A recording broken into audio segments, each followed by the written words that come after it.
Yeah, it came and went, and I didn't pay it any mind because it's just like I don't want to see this type of. Just play her part. Okay, let's see. Yeah, look at that. That's Roseanne Barr now. Okay, let's see. I don't know who this other Jamoke is, but Tom McDonald. Okay, I'm scanning through for her part, which I'm assuming is right here. Okay. Let's see.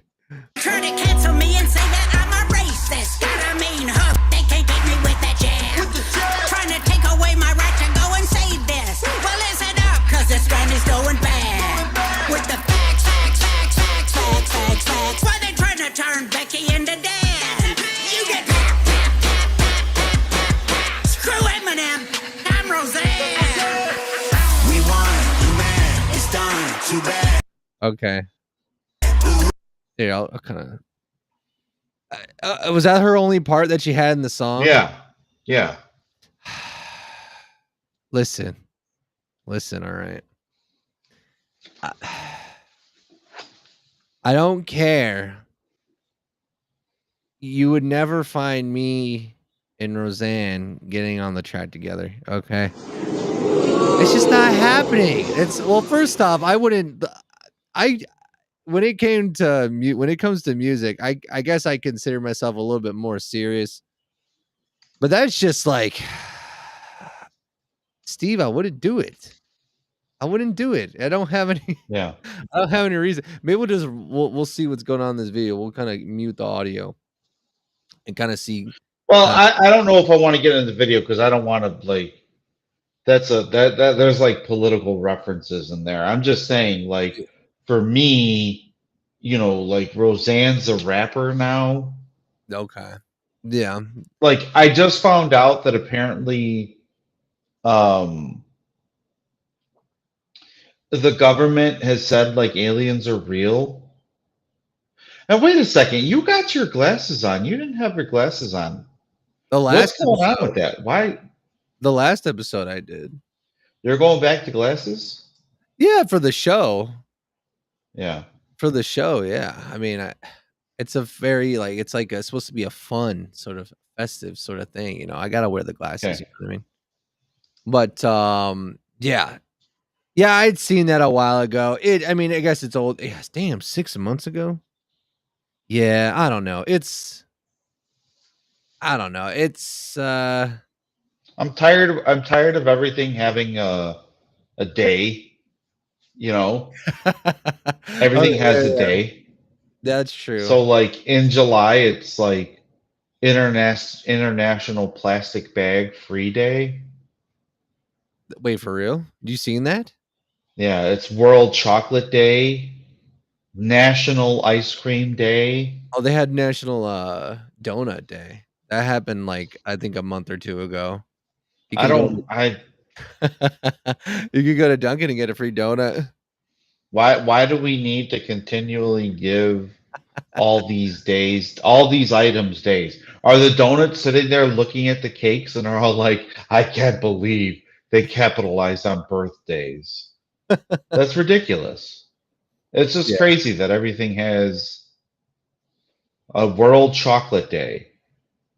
Yeah. National Ice Cream Day. Like what? I don't know. I think a lot of it too is like a way to kind of promote a little bit more of commerce and sales, I guess. Because if you think about it, I mean, who has the incentive to kind of go in and support, National Donut Day, Dunkin' Donuts? I mean, they're giving away a donut for free, but you're not going to have just the donut. You're going to have maybe a coffee with that and maybe a breakfast sandwich, as well. Do you frequent Dunkin' Donuts, Steve? No, I make my own coffee at home. Oh, okay. What do you usually have for breakfast? Do you even have breakfast? Oatmeal. Oatmeal, that's it? Yeah. How 5 days out of a 7-day week? Yeah. Damn. You never get bored of that? No. You ever just want to spice because it up? You know why? Why? Because you have the breakfast is like, what are you doing? You're I mean, every now and then I'll have a pancake. I make really good pancakes. Yeah. Every now and then I'll have a pancake or whatever, but I can't eat like that a lot. You don't whenever you make pancakes though, you don't ever carb crash from it afterward? You ever No, just get like lethargic after having like no, three pancakes or so? no. Yeah. I'm big, but I'm still in like really good shape. Yeah. I mean that happens to me and it's like I can't really eat pancakes anymore. Well, they're not good for you at all, honestly. I mean, they have some of the protein ones, I guess have a higher protein content. Do you make the stuff in the box? The like you mean like the prepackaged like Yeah, what is yeah, yeah. I make all my stuff from scratch. Oh, really? Yeah, What? yeah. Was it just like flour and It's so easy and so simple. Flour, sugar, milk, vanilla extract, eggs, butter. whoa. Yeah. I didn't know that Baking you're a powder, baking soda. Yeah. chef. You're a chef, Steve. Oh. When did you learn how to do I that? make really good jam. Who taught Yeah, I'm a you? good chef. I taught myself. Whoa. I mean, my mom taught me how to make some of her food, but I don't make it the way she does. Oh, okay. Damn. But I That's make a pretty good cool. steak, Oh, hell yeah. make good burgers. Yeah. Yeah. I've been having to eat a lot more meats, a lot more proteins these days. For a couple weeks now, I've been having like 6 eggs a day for for breakfast, and then at dinner, try to have some sort of chicken or some steak. Because I've been trying to put on more muscle, trying to cut some fat. You know what I mean? Um, but yeah, no, being able to make a good. I mean, it's not hard to make a good steak, I guess. You just have to know how to season it and not burn the shit out of it. But Yeah. yeah, I can respect a good steak. Yeah, eggs have there's a National Egg Day, June 3rd. What do you do on National Egg Day? You go buy more eggs? Like how do you commemorate the eggs? That's true. I mean, I'm just glad that they're not that I'm pretty sure they're under $3 right now. Like, because I remember a while back ago, they were catching up there, and eventually, like Aldi was like having to be like, okay, you can only take two at a time, but now they lifted that. But I don't know. Who knows, man? Who knows? There's a Cow Appreciation Day. Oh, really? Yeah, on I July love 8th. cows. I love cows because they produce milk. And I drink a shit ton of milk. Don't tell me So, that. but yeah, I accept that one. I'll accept that day. But I brought that up because on National Cow Appreciation Day, do you eat more meat? Like, what is the purpose of No, because everything I don't having a keep up day? with that shit. Because I have a job, and I I'm deserve a day. I deserve a day.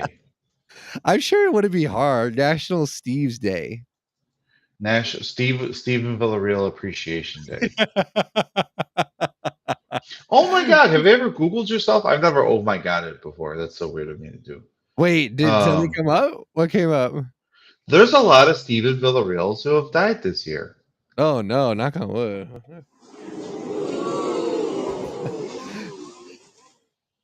Yeah. I've never oh my God it like that. I'm so confused. Yeah, I don't know. I get kind of weirded out Googling my name in there too, because I don't know what's gonna come up. I mean, I don't want to pull up any of these pictures, but yeah, because I don't know who the guy who died is. I don't want to talk about anybody who died. yeah. I mean, to be fair, like a lot of our data, like our phone numbers and our emails, like, have you been getting like spam messages a lot lately? Yeah, to the point that I don't want a phone anymore. Dude, it's been insane. I don't know what's going on, man. Like, I don't know if it's like any of the apps using and selling our data off, or it's literally just like from a hack. But it's just like the most recent one that I got was from it said it was like for a remote job with LinkedIn or something. And then you look at the email because it was sent from an email, because it's always sent from an email. Um the email from the sender was Mario Kart Masters. That's great. Gmail. I'm like, okay. I even posted that, and I was like, these spam messages are getting insane. I was gonna be like, oh, like obviously I'm the Mario Kart master, of course. So, but yeah, I don't know. That's been going on a lot lately. That's another thing. That's this crazy world. All these spam messages that are being sent out. Crazy stuff, man. Yeah. I wanted to bring up this thing too because it's making the rounds on social media, and you had said the word plastic, and I was like, oh shit, that made me think about this. Okay, but apparently there is a gentleman who made who was able to turn plastic waste into fuel, and now he might be missing or is in danger. I want to read a little bit more into this. So let's see here. What we know about investor of Plastiline, who vanished from social media. Julian Brown, who reportedly found a way to turn plastic waste into fuel, stopped posting after telling social media followers he was in danger. July 2025, a rumor spread online that a young inventor with 1.7 million social media followers had disappeared. Julian Brown, 21, of Georgia, has reportedly had created a low-cost solar energy-powered process to convert plastic waste into gasoline, diesel, and jet fuel, which he called Plastiline. Internet users to suggest this invention, which some people claim would make fuel-free while tackling plastic pollution. He turned Brown into the target of corporate interest. For example, the post on X included the video of Brown with a long caption, adding that the elites may have kidnapped him. Let's see here. Let's take a look at this video. I know that I'm not going to live long. And that's why I put every day, every hour, every minute into building, into growing. Why am I out here working on this plastic into fuel reactor I've been working on for 5 years, since I was 17? Why am I out here in 100-degree weather? Why am I out here despite being falsely accused and reported to the EPA and the IRS? Why am I out here despite weird black helicopters that turn off their radar transponder circling me 6 times at night? Why am I out here sleeping in my van? Crazy. I've seen enough. I've seen enough. Mosquitoes. Wait. Let's watch the. No, I'm not buying this. Why? Wait. I can't. Okay, fine, but I can't. This is. Let's see. Let's hear this man out. He's missing person, Steve. We got to get the word out. We got to find this man. Gnats flying in, and yet I still do it. Why am I out here despite having to drive 4 hours every time I want to work on this machine? Because when I was doing it in my parents' backyard, I blew myself up, and I had to. Shout out to Ariel, who's in the chat. What's going on, cousin? Good to see you. Good to see you. Okay, let's keep listening to this gentleman here, this missing person. Go to the hospital for 2nd-degree burn surgery. I do this because this is my mission that I've assigned myself to. I do this because I do not fear death. I do not fear suffering or uncomfortability. You know what I fear? I fear allowing an idea of something that may not even exist or happen have enough control over your entire life to where you're not even really living your life. That's the only thing I fear. And thus, I am completely set on what I want to do here, and nothing will steer my course but myself. And I am not a quitter. And now that I've set my mind on this, because I wish to liberate humanity. I wish to liberate humanity from this cycle in which we're bound by waste, in this cycle in which we're bound by division, in this cycle in which we're bound by not knowing ourselves. I wish to free us all from all of this. And now that I'm set on that mission, I'm not giving up. And so it will happen, no matter what. Because you know what, to me, when I'm building something, I expect it to be hard. I expect it to be uncomfortable. I expect it to be difficult. You know why? Because that's the whole point. You have to suffer to grow. You have to feel uncomfortable to attribute value to what you do. So you may see this and you see a piece of metal with certain pieces of metal welded onto it, but I see it for what it really is. I see it because when I see this, I can go back in time to not just putting it together, but the motivation as to why I put it together, the hope, the purpose, the passion, all right here embodied. My soul is within this. Just as yours is within anything you do and put your mind to as well. No. So if you wonder why I'm out here and why I'm not gonna do anything else but continue to stay on this mission until I see it through, until I say All right, it's it's almost complete, over anyway. that is why. Because This it doesn't is matter what malarkey. anything I'm externally telling you is. right There is now. no threat. There is no uncomfortability. There is no. All right, I think I get it. This is complete malarkey. Oh no. Okay, let's finish reading the article here. What's going on, Jesus? Welcome. And thank you, Ariel. I'm really glad you like the vlog. We're gonna watch it here in a little bit. But I kind of wanted to just chill out for a little bit before we're going. It said he's not missing. Wait. Okay. Damn. What? Dude, that's the thing about the fact checkers on X. You know, you had this whole article written up, but then they just get this little Julian Brown is not missing his mother. Okay. That doesn't make it fun though. Let's just continue seeing. The post had 2.6 million views and 28,000 likes as of this writing. Versions of this claim further spread on X and Reddit, where users stated a new subreddit as the site's forums are known named "Where is Julian Brown?" Okay. The rumors stemmed from a few of Brown's videos. For example, on June 14, 2025, he posted a video of a helicopter in the night sky. He had said repeatedly circled and shined a spotlight on him.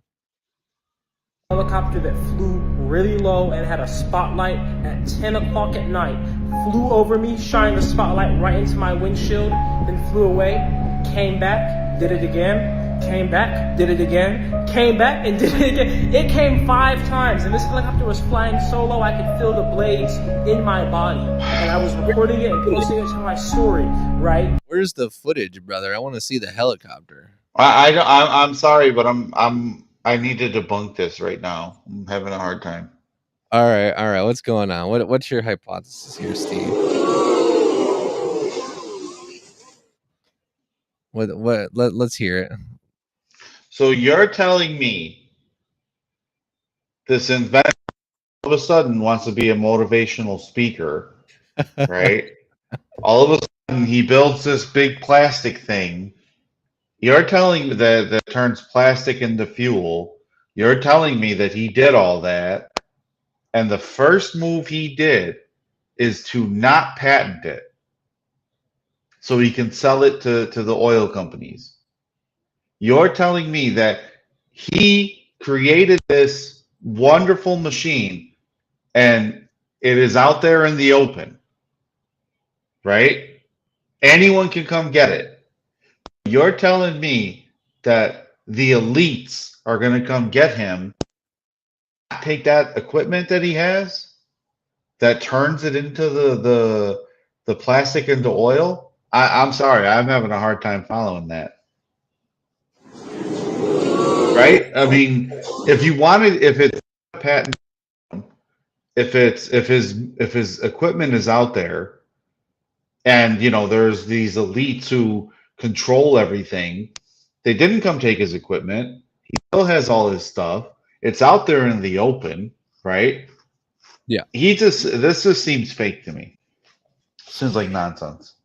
Yeah, there was I forget. I tried looking it up. There's like, now don't get me wrong. We covered other conspiracies. Okay, like the what was the one we talked about? Not like last year. It was like the Boeing thing. Yeah, with the whistleblowers, and then this one guy that was on their case for years, but then like he suddenly, exited his way out of this dimension, so to speak. So it's not outside the realm of possibility. Okay. I think anyway, especially when it comes to how much power that, these elites and corporations do have. He was kind of losing me a little bit. Like, I feel like he could have been more on the point. Like, if he was just trying to say, hey, some freaky stuff's going on, he could have gotten to that. He does seem a little eccentric, but I mean, if he does actually have something here that could like turn plastic into fuel and stuff, that would like definitely be a very powerful thing that the very powerful companies that make their money off of, said fuel and stuff, they wouldn't like that.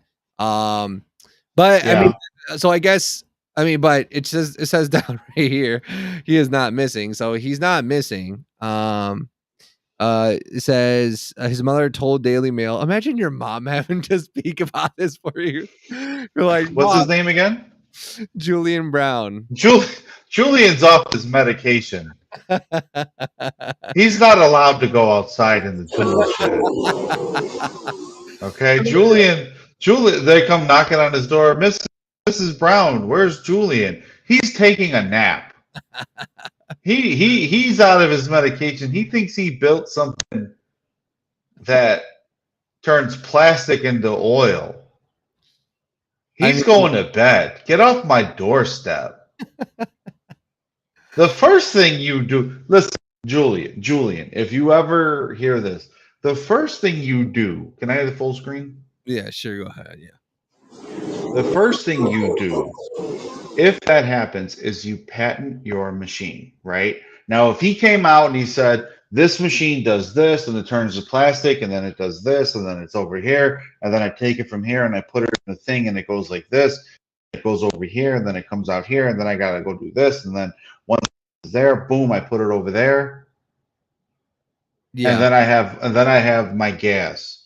I've successfully turned plastic to gas. I'm gonna put it in my motorcycle. Watch me. And then he records that. Then all of a sudden, I would believe Julian. But to sit there and say like, "Oh, look at my backyard, and there's no doors out here. You could come steal it, but no, they're gonna come take me." That's far fetched. That they would pay him money because they also had like, instead of taking his life, they would just give him life-changing money and be like, here, we never want to see that again. You know what I mean? Yeah. Yeah. Yeah, I could see that. I could see that. I think yeah, if I was to have something, if I had created, hey Zeus, I'd believe it if you were able to turn your jokes into funny, because you haven't made me laugh since I met you. I'm sorry for interrupting, Sweats. What I was saying was, if I did create something like this, I would like dot my I's, yeah. Cross my T's and dot my I's and make sure like everything's set to go. We already have a plan for this thing to like be launched, like to have video approved, to have it secured away somehow, some way. Yes, to get it patented. But even then, like, even if I was skeptical and like, ooh, the patent, I don't know what institution holds like was responsible for patents and stuff, but before I even patent department, yeah, the patent department, just to be like, to have it ready, like even maybe build 1, 2, 3 extra machines in case they were to destroy it, like it is going to be okay because I have a backup. That's what I'm saying. Dot my I's and cross my T's. That's what I would do. But man, that would be so awesome. Like honestly, like we would save so much money if we could just literally if I could take the milk cartons that I have in the trash can and just be able to convert them into gas. That would be really sweet. I think the world. How many milk cartons do you have? There's only one, but I'm saying like I could save up the milk cartons and then just like, I don't know, put them through the machine and then like and just get my little gallon of gas, dude. I think the world is ready for that. We're inventing flying cars. I think it's time to invent a different way to get fuel and energy. That's my hot take. Okay. Why don't we just go back to like walking, riding our bikes, pulling horses? Like Do you really think that oil made of plastic is going to be better for the environment? Well, I mean, you Like, wouldn't necessarily have to dig up earth in order to do it, so it kind of has naturally it's more preserving, I guess. Cause I mean, how does but plastic even made? That's what I want to know. let's look it up. It's not in a good way. I hear people who work in plastic factories typically get cancer a lot. Yeah, isn't it like from oil? Isn't it? No. Is it? I would look it up. Okay. All I right. think your eyes on your glasses are a little like one's going this way and the other one's going that way. Yeah. I think. Let me see. How is plastic made? Are you using Go-Go Duck? Yes. Plastics is made from natural materials like crude oil and natural gas, which are refined and processed into smaller molecules. These molecules are then chemically bonded through a process called polymerization and form long chains, creating various types of plastic, then be molded into different shapes. Okay, so it wouldn't be that crazy to think of it going back, turning into a gas, because that's where it comes from. Like an oil and a gas is kind of like a cyclical sort of process. You know what I mean? It sounds as though if this was truly a continuous improvement type of activity, I feel like BP, Shell, or Amoco would have capitalized on this because you know what I mean? Like, there's a lot of smart people working there too. They're not just out there saying, like, scour TikTok for anybody that we can kill. That's not what people do. You know what I mean? Like, if anybody comes up on this, we better have that hush money or killer money ready. You know what I mean? Like, Yeah. I'm sorry, I just don't think the world works like that. That's a fair point. That's a fair point. But I mean, to the uneducated, I guess, sort of mind, as the particulars, I don't know. Maybe you could technically maybe reverse engineer. You know what? In school, one of my teachers in mortuary school, one of my teachers worked for, I think it was for Chevy or GM, and they were developing. He's like a chemist, He's like, and he was like working on a car, that used hydrogen for its fuel source, and I don't know what happened with it. Obviously it didn't like really pan out, I guess, the way that they wanted it to. But I mean, yeah, man, we need cheaper and better ways to drive my car. That's what I'm saying. That's the moral of the story. Walk, take the bus, ride a bike, take a scooter. Okay, but what if I need it for work? I can't walk. I can't carry a person in a cot on me. That just doesn't work, Steve. I see what you're saying. I see what you're saying. I For definitely, your everyday life, yeah. yeah. I mean, I'll talk to you more about it later, but I might be able to walk around the city a lot more, and be able to take the bus and the CTA and stuff like that fairly soon. Yeah, if But there's a functional use, yeah. I understand, but Yeah. All right, let's see. Jesus says, but how do you feel about the people getting hushed when they make Tesla sources of power and yet it hasn't come out? Oh, I think he's talking about the Wonderwaffen. That's a whole thing. That's a whole rabbit hole to get into. Have you ever heard about that, Steve? Like how Tesla was working on like the free power source, and then not too long after that, before it got launched, he was exited out of this dimension. You ever heard about that? no. Wonder Tesla free energy. Nikola Tesla dream of free electricity. What happened? Free energy generator.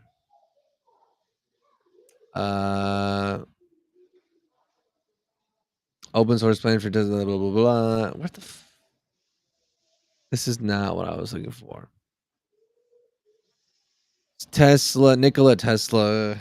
Nikola Tesla, free energy machine. I should have put in machine. Damn it. Let's see here. Maybe we could find it here. Man, he dreamed of free electricity for all. Tesla's long-held dream was to create a source of inexhaustible clean energy that was free for everyone.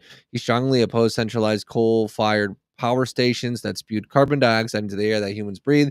He believed that the Earth had fluid electrical charges running beneath its surface that, when interrupted by a series of electrical discharges at repeated set intervals, it would generate a limitless power supply of generating immense low-frequency electrical waves. One of Tesla's most extraordinary experiments was to transmit electrical power over long distance without wires or cables, a feat that has baffled scientists ever since. Man, yeah, he was really onto some other stuff, man. I wish he would have stayed around longer. Who knows, like how different. And then what are we saying? That somebody killed him? Perhaps. Well, I mean, listen. This is just like what happened with the guy who was walking around with Annabelle and who died. People die at random times. You don't know. You know what I mean? And like to just sit there and say like, oh well, he was coming up with something that they didn't like and they killed him. Like, I just don't buy that. Oh, Annabelle got that guy. It's the haunted doll. It's just like I don't understand that. But it's a possibility. It is a possibility. Would you say? Is it possible? I don't think so. Because if this guy is, you don't think that he's walking around with some goons who are like, hey, yeah, I think someone's coming after me. You know, my name's Nikola Tesla. I need some bodyguards out here. We're talking about Nikola Tesla. We're not talking about Julian Brown here, okay? The same thing with Julian Brown too. Like his mom put him. That's clearly what happened. His mom put him in the house and was all like, "Julian, take your medicine. Go to bed." I saw that TikTok, Julian. My coworker told me. Can you imagine Nikola Tesla on TikTok? He'd look crazy too. Oh man, but he was. You don't know what's going on in that guy's head. Like there's renewable energy if we put electrical discharges down there. That sounds like a lot of money, Nikola. He helped discover alternating currents, like a different type of way. I'm not an electrician, so don't hold me to this, but yeah, he was a legitimate genius. Now, would you find that sort of genius now? I don't know. Do you feel like there's a lack of geniuses in our world today? Yes. Okay. And that's not even a question. Why do you think there's a lack of geniuses, Steve? Because we all kind of lost like our figure it outness. You know what I mean? Yeah. Like there's a certain aspect of like learning on your own, doing on your own, becoming who you're supposed to be. Yeah. We all like everyone just follows trends that they see on social media. You know, they're done with whatever they have to do. And yeah, there's clearly a lack of intelligence going on around lately. And what's the answer, Steve? Give us the answers. The world needs to know. That's what it really needs to know. I think we need to going back to horse and buggy. Wait, how is that going to solve any of the world's problems? It's not going to solve any problems, but I think it's going to slow down the issues we're having, you know. Let's go back for just like 5 years. Look, we all lived in our houses without seeing each other for 2. You're telling me we all can't get a horse and a buggy and say, like, let's figure this out.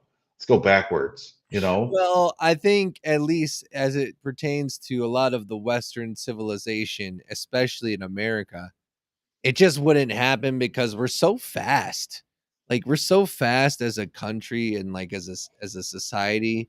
Like everything's like relatively like quick, you know what I mean?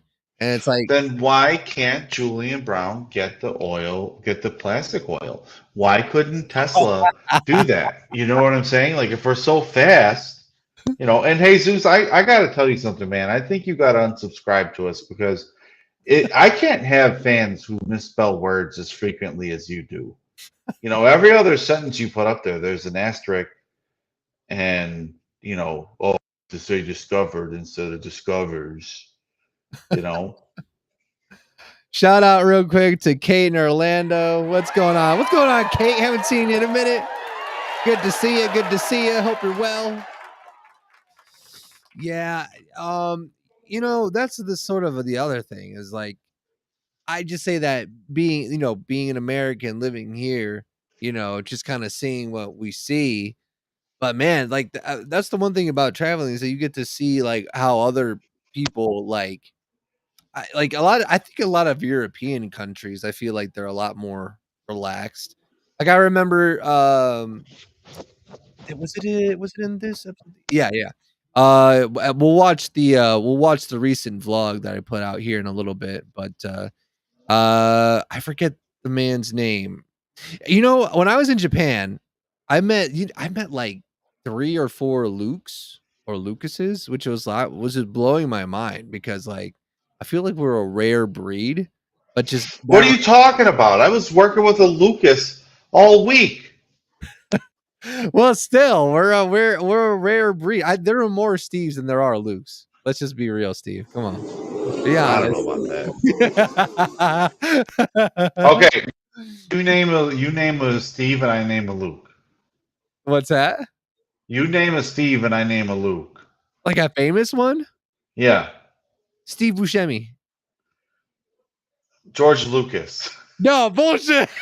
Okay, Luke.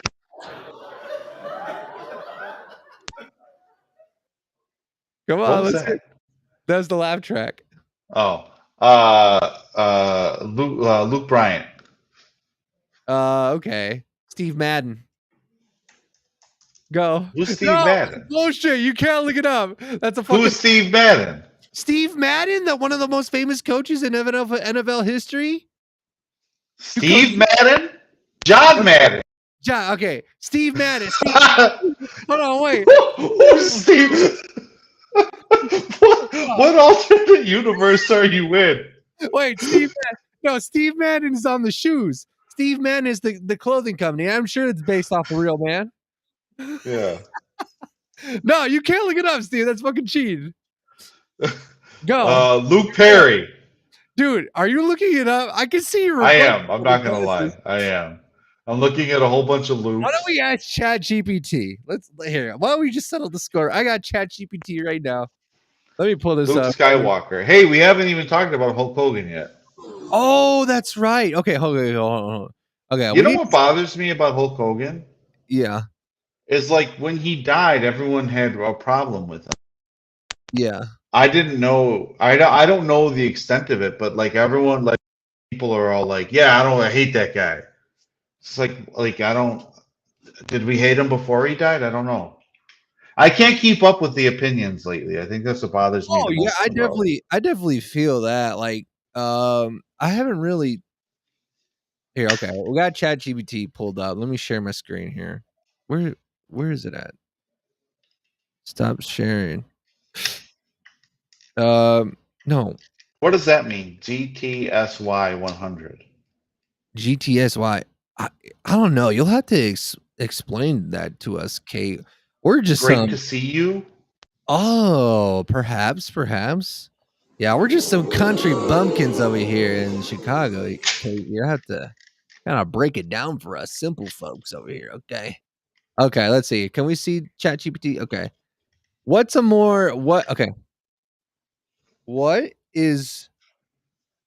more of a common name? Which name is more common, Steve or Luke?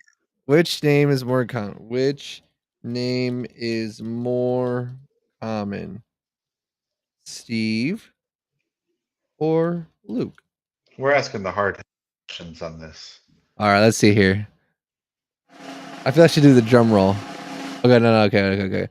In the U.S., Steve, often short for Steven, has historically been more common than Luke, especially in older generations. Boo! I feel like I'm vindicated already. Popularity by decade. Damn, they got the stats on this. Can you make it full screen? I can't see it. Okay. Let's see here. 1950s through 1980s, top 20, top 30. Okay, Luke rank not in the top 100. Damn. 1990 still top 50. Luke rank 100. 2000s. Okay, declining. We're declining now, and Luke's are on the rise. Okay, 2000. 2010s to 2020s further declining among around top 30. Oh, Okay, so most recently, when were you born? 1996. Okay, so since we've both been alive, you're going Damn upward it. and I'm going I don't downward. want there to be any more Lukes. I want to be more special, damn it. I'm telling you, I was working with a Lucas. He was an electrician.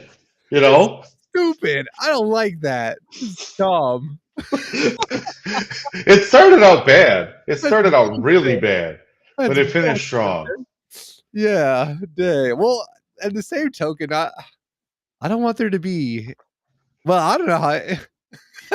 There's okay, so you're a rare breed now. You're on the decline.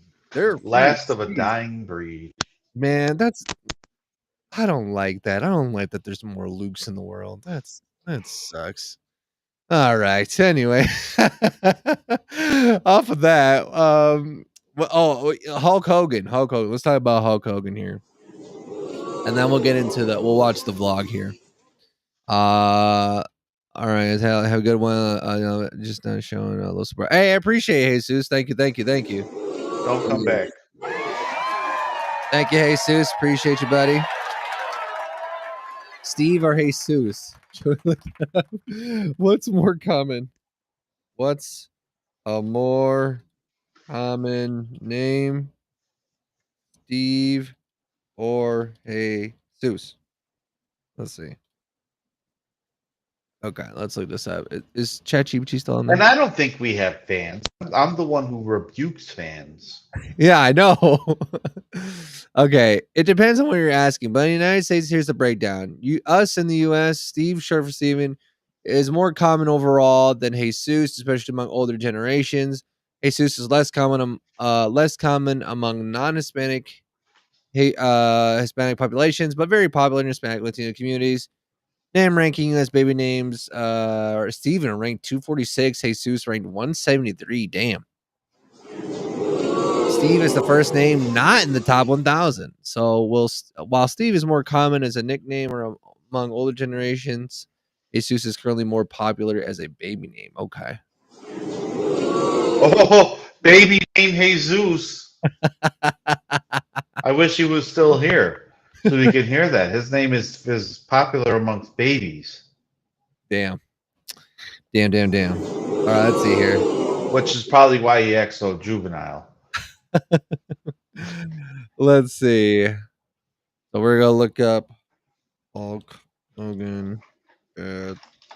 Yeah, this kind of happened, and I didn't really think too much of it. W. Steve's name. Okay, I think you saw that.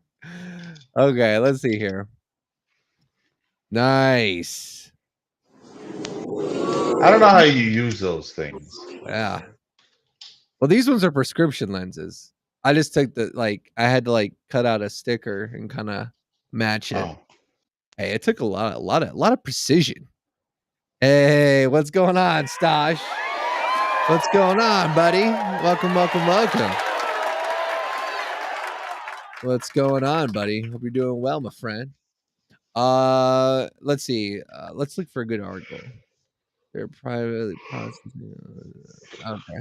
Let's just go with the first one here. Okay, so it was this week. Was it this weekend? Was it this weekend that he passed away? I feel like it was within the last week. I feel like there was another celebrity that passed away recently that was just before him. I'm trying to remember who it was. Oh, it was Ozzy Osbourne. That's right. Yeah. Yeah. Okay, let's read this here. Brooke Hogan's husband says they are privately processing Hulk Hogan's death, calls out disturbing AI videos. What are they talking about? Okay, Brooke Hogan's husband, Steve Olsky, is speaking out against AI. Steve. Okay, there you go. And there you go. One more on the board. is speaking out against AI generated videos claiming to be from them about the death of her father. Dang, can you imagine how weird and sort of like just weird that would be? Just on lunch break at work, buddy. How's you guys doing? Hey, we're doing good, man. Hope you're doing well as well. Oh, you're working that third shift. I see. All right, let's continue here. Olski39 posted on Instagram story on Tuesday, July 29th, confirming that neither he nor his wife, who has been estranged from her father since his wedding to Sky Daily in 2023, have made statements about the WWE star's death. Olski said that since Hogan's death on Thursday, they have been grieving privately. I wanted to find more about like the actual nature of his death. I think he had cardiac arrest. Well, that kind of adds up, you know. But here's my thing, right? Who Yeah. doesn't grieve privately? You know what I mean? Like, what are you expected to do? Go out there and yell to the That's world true. and grieving? I don't know. I guess they kind of feel like they need to say something or say that. Oh, snap. Wait, we have a video here. I don't want to see that. Okay. Okay, I think That's somebody dying. I don't know. It's kind of gray area. You know what I mean? You know what I'm saying? Like he could be dead there. Like you're. Well, I don't. You know what I'm saying? Like it's kind of. well, okay, I'll go away from it. But you do understand the nature of my work, so it's kind of like, oh, let's see what they're going. No, yeah, I know, but I'm just saying. For you, it's just like, oh, it's just Tuesday. You know. I'll go. How do you? I know you're desensitized to it, and like I've had to do some things, but you know, I don't. Wrestler, it's one of those things like you don't. I don't know if I want to show that. Yeah, I don't want this face being shown next to that. Megs were dispatched to WWE's Icons Clearwater, Florida, at home early Thursday morning, with operators stating it was regarding a cardiac arrest. Okay, I think we got our answer there. A video of the scene outside Hogan's residence shows responders desperately trying to save his life as he was transported to an ambulance. In this clip, several paramedics appear to be conducting chest compressions as Hogan is wheeled into an emergency vehicle. That's what I'm saying. Like it's kind of. Yeah, man. How do you feel about this, Steve? How do you feel about this? You seem conflicted. You seem to have mixed feelings. How deep do you want me to get? Get as deep as you want to, cousin. Listen, I'm going to tell you something. The world looks a lot different once your dad dies, buddy. You know what I mean? Sure, explain. Like when your dad dies, you're just like, oh, okay.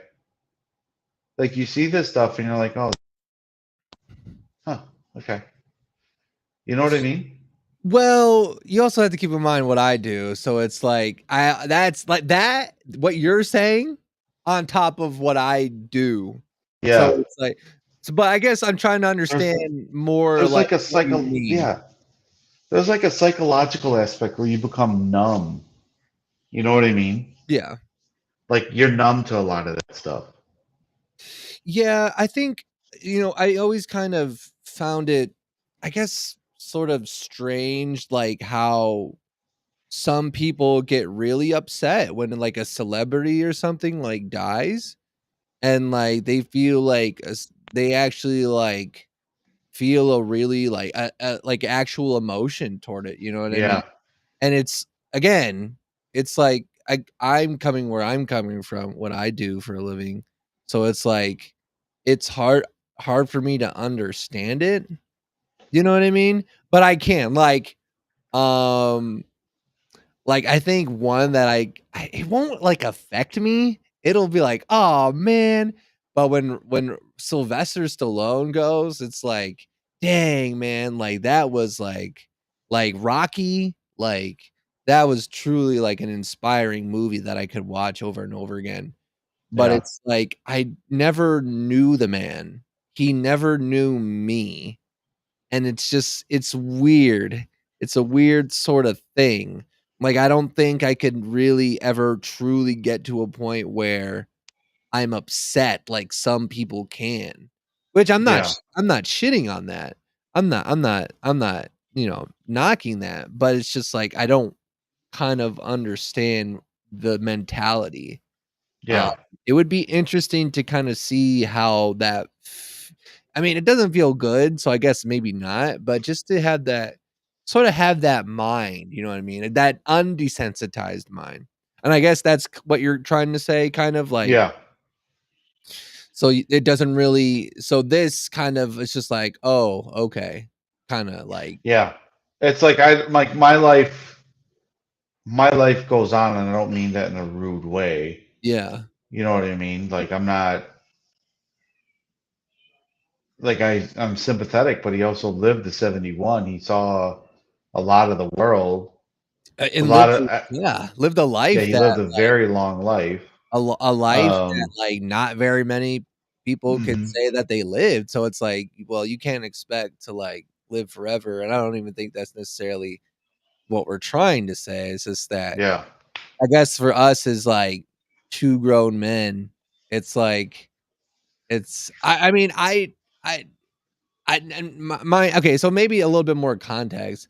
Maybe I would feel a little bit more like, "Ah," like, it's a weird thing to describe. It's more like, "Oh man, that sucks." Like, "Oh man, that's, like, something that you don't wanna hear, even though Yeah. it's inevitability." Like, for me, like, Shawn Michaels was my top wrestler, like, and when he dies, it's gonna be like, "Oh man, that sucks." But it's like, I never knew the man. He never Right. knew me, and it's just like, I don't know. I guess maybe Yeah. I guess maybe But go ahead, go ahead. but to that point, you've never known him, right? Yeah, sure. So you would be upset if Shawn Michaels, the wrestler, passed away, right? Upset is a too much of a strong word. I Sure. mean, You yeah, would you would feel shocked. I guess initial shock, yeah. yeah, you'd have some emotions. But you haven't seen him wrestle in forever, Yeah, right? yeah, So you don't know the man, you just know the wrestler, and you can still go back yeah, and see his body of work. yeah, So I guess for me, then like, look, I liked Hulk Hogan like any child did, you know what I mean? yeah, Um, but I never really knew him. I know a lot of people didn't like Hulk Hogan the person, yeah, but thing about that, so yeah. Thank you, Kate, for stopping in. Appreciate you. Take care. Hope to see you soon.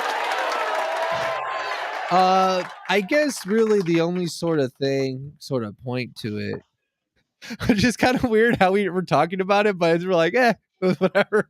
But it's kind of like I guess it's I guess it's kind of like one sort of benchmark to the passage of time and how it just continues and it just keeps going. And we're getting older and it's just like does that make any sense? Like it's just sort of like it's just kind of the natural progression of time. So it's like you kind of just, we all get to this point. So it's like you gotta, are you living? Are you living, son? Do you feel like you're living life? If not, then you gotta start living life and you find the happiness and the enjoyment that you and the experience that you want to have. You know what I mean? right. Um, and while still, I guess, kind of being realistic, but also like, sort of like shoot for the moon. And even if you miss, you land amongst the stars sort of thing. Um, I know for me, and damn, I wasn't expecting to get this deep on this topic. Not about Hulk Hogan. Yeah, yeah, yeah. But, yeah, man, I already have a lot of stuff like set for Brazil. Mind you, this is like months out, like half a year still basically. But dude, I already got some cool shit planned out. Like I'm gonna go swimming with turtles, with tortoises, man, and snorkeling and shit. I'm gonna learn how to surf, like just things that I haven't done before, I haven't tried. But um, I'm gonna be in, Rio during Carnival. It was like a whole week of like fucking partying and stuff. But like, and it like yeah, this could be party, but it's also like a cultural thing, so I'll be able to take that in. So like just really cool shit, you know what I mean? So it's I guess all that to say it's just like, yeah, man. I mean, and for some people, for some people they might not want that. You know what I mean? Some people it's just like to have a really tight knit group of family and friends, and to have a halfway decent job, and to be able to take care of yourselves, and to share in the happiness. You know what I mean? And that's beautiful too. You know what I mean? So yeah, man. Hulk Hogan has passed away. He's doing the what's his signature move? What The was his Hogan Stinky. the Hogan Stinky? He's doing the Hogan Stinky in heaven right now. Um and Godspeed. Godspeed. That's what I have to say about that, you know. So yeah. Anyway, moving on from that.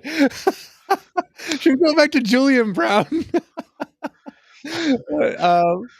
I put out the most recent vlog from Japan, and I think we'll kind of go through it and react to it a little bit here, kind of give you some behind the scenes sort of looks that you weren't able to catch if you watch the video.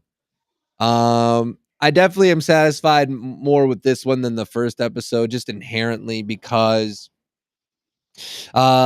making it but the first episode I couldn't really it was more I think that's kind of how every first episode kind of is where you have to get from where you're at right now to the location and stuff. So I was really looking forward to doing this one, and I really took a different approach. It was very non-linear, and I think I'm pretty satisfied with it, and it's gonna be like a format that I continue on, and a lot of people have told me that they really like it, and you included, Steve. And I mean, it's good to see that, people like it and stuff, and I'm happy with it. And yeah. So let's go ahead and watch this. And if you're watching, be sure to like and share this out if you could, if you're enjoying it. And we hope you're all doing well on this hot Wednesday night. Where's Woobs at? Is Woobs coming? Who cares? Damn, we're gonna we'll see. We'll see if Woobs makes it. I sent him the link. But okay, let's go ahead and check out the video here. This one is called The Art of Smiling. And let's go ahead and take a look here. We're gonna give it the full screen, the full screen treatment here, okay?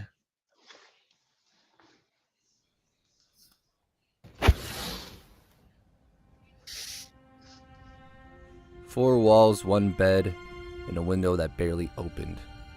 I started most of my days with an hour or two of training. I think the people in the room below me are pissed off.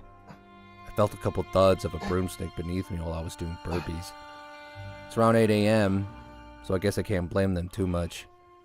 But my sense of time felt warped in a strange way.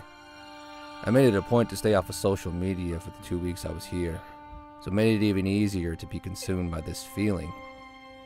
A feeling that time had total control, and all you can really do is surrender to it.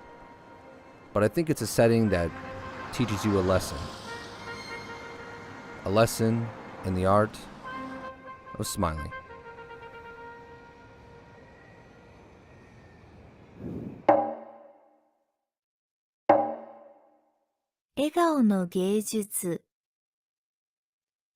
Okay, I'm gonna stop it here and go back to me working out. I enjoyed myself so thoroughly just having my little prison workout. It was that hotel was cramped as hell.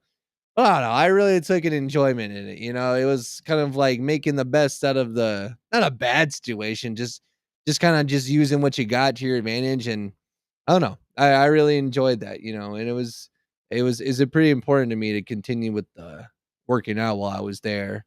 And I actually lost a hell of a lot of weight, and that kind of set me off into I haven't got a gym membership. I haven't had a gym membership in a while, and I've just been doing body weight exercises, push-ups, and all that sort of thing.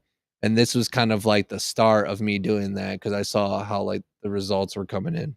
So in fact, in art form, they had me in front of a camera in one of the most craziest, most chaotic places in all of Tokyo, Shibuya Crossing. thank you, Cass. I appreciate you, buddy. Now, Shibuya itself is one of Tokyo's most energetic districts, known for its nightlife, shopping, and scenery. And between the neon-lit department stores, the sound of music spilling out of arcades, and the constant movement, it feels like Tokyo's pulse runs straight through here. Not to mention the 3,000 people that cross at once during rush hour, making Shibuya Crossing Can you rewind it for a second? one of the busiest pedestrian intersections in the world. It feels like Tokyo's pulse Pause it right runs there. straight through here. Okay. You see the guy right in the middle of the with the hoodie, right in front of the girl with the Yes. that guy. Why is he wearing his hoodie like that? I don't know. Let me go ask him, Steve. Is that Kendrick Lamar right there on the Yeah, Chanel? that is. I think it is. That's cool. All right, go ahead. Yeah. So yeah, this Shibuya Crossing, it's so much action going on. I mean, you could say it's touristy, which that you know, the touristy stuff. I'm pretty much like basing a whole episode off of it. It definitely has like changed my perspective a lot on my travels. But I mean, such a scene like this, I couldn't help but to see it, and just kind of experience it. It was cool. It's cool. Not to mention the 3,000 people that cross at once during rush hour, making Shibuya Crossing one of the busiest pedestrian intersections in the world. And if I ever start a career as a model one day, I'll have Ryoko, my photographer, to thank for it. She made the brief time we spent together way more fun than I had anticipated. She taught me some new words in Japanese, we visited a Shinto temple, and I even learned about a Japanese funeral custom I had no idea existed. We'll cover that in another episode. But to say... Shout out to Ryoko. I'll still probably have to send her this episode so she could see it. There's more of Ryoko in a future episode. It was just a photo shoot would be a huge understatement. After some time striking poses in the middle of moving traffic, I'd worked up an appetite and I was pretty hungry. But even as hungry as I was, there was no way I could ever eat as much as the guys I was going to see next. My stomach would eventually take me to Asakusa for dinner and a show. Little did I know that would eventually become a part of that show as well. And on the menu was a meal fit for a sumo. Literally. This dish, called Chanko Nabe, is a hearty stew packed with chicken, nappa cabbage, tofu, shiitake mushrooms, daikon, and udon noodles, simmered together in a light soy or miso-based broth. Oh, it's so good. And the nice part about this was that it was unlimited. So you pay the fee to get in there, obviously, but like technically it was a buffet, but there's no way that I only had like 2 bowls, if that. It was so good. So good. Nabe is a hearty stew packed with chicken, nappa cabbage, tofu, shiitake mushrooms, daikon, and udon noodles, simmered together in a light soy or miso-based broth. It's a warm and filling stew built to fuel giants.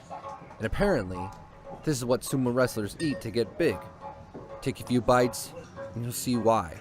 By the way, this is where I reached. This is where I reached into my BBC documentary narrator, sort of Gordon Ramsay sort of voice. If you kind of listen to it, it's where I lead into it the most heavily, and I like the results.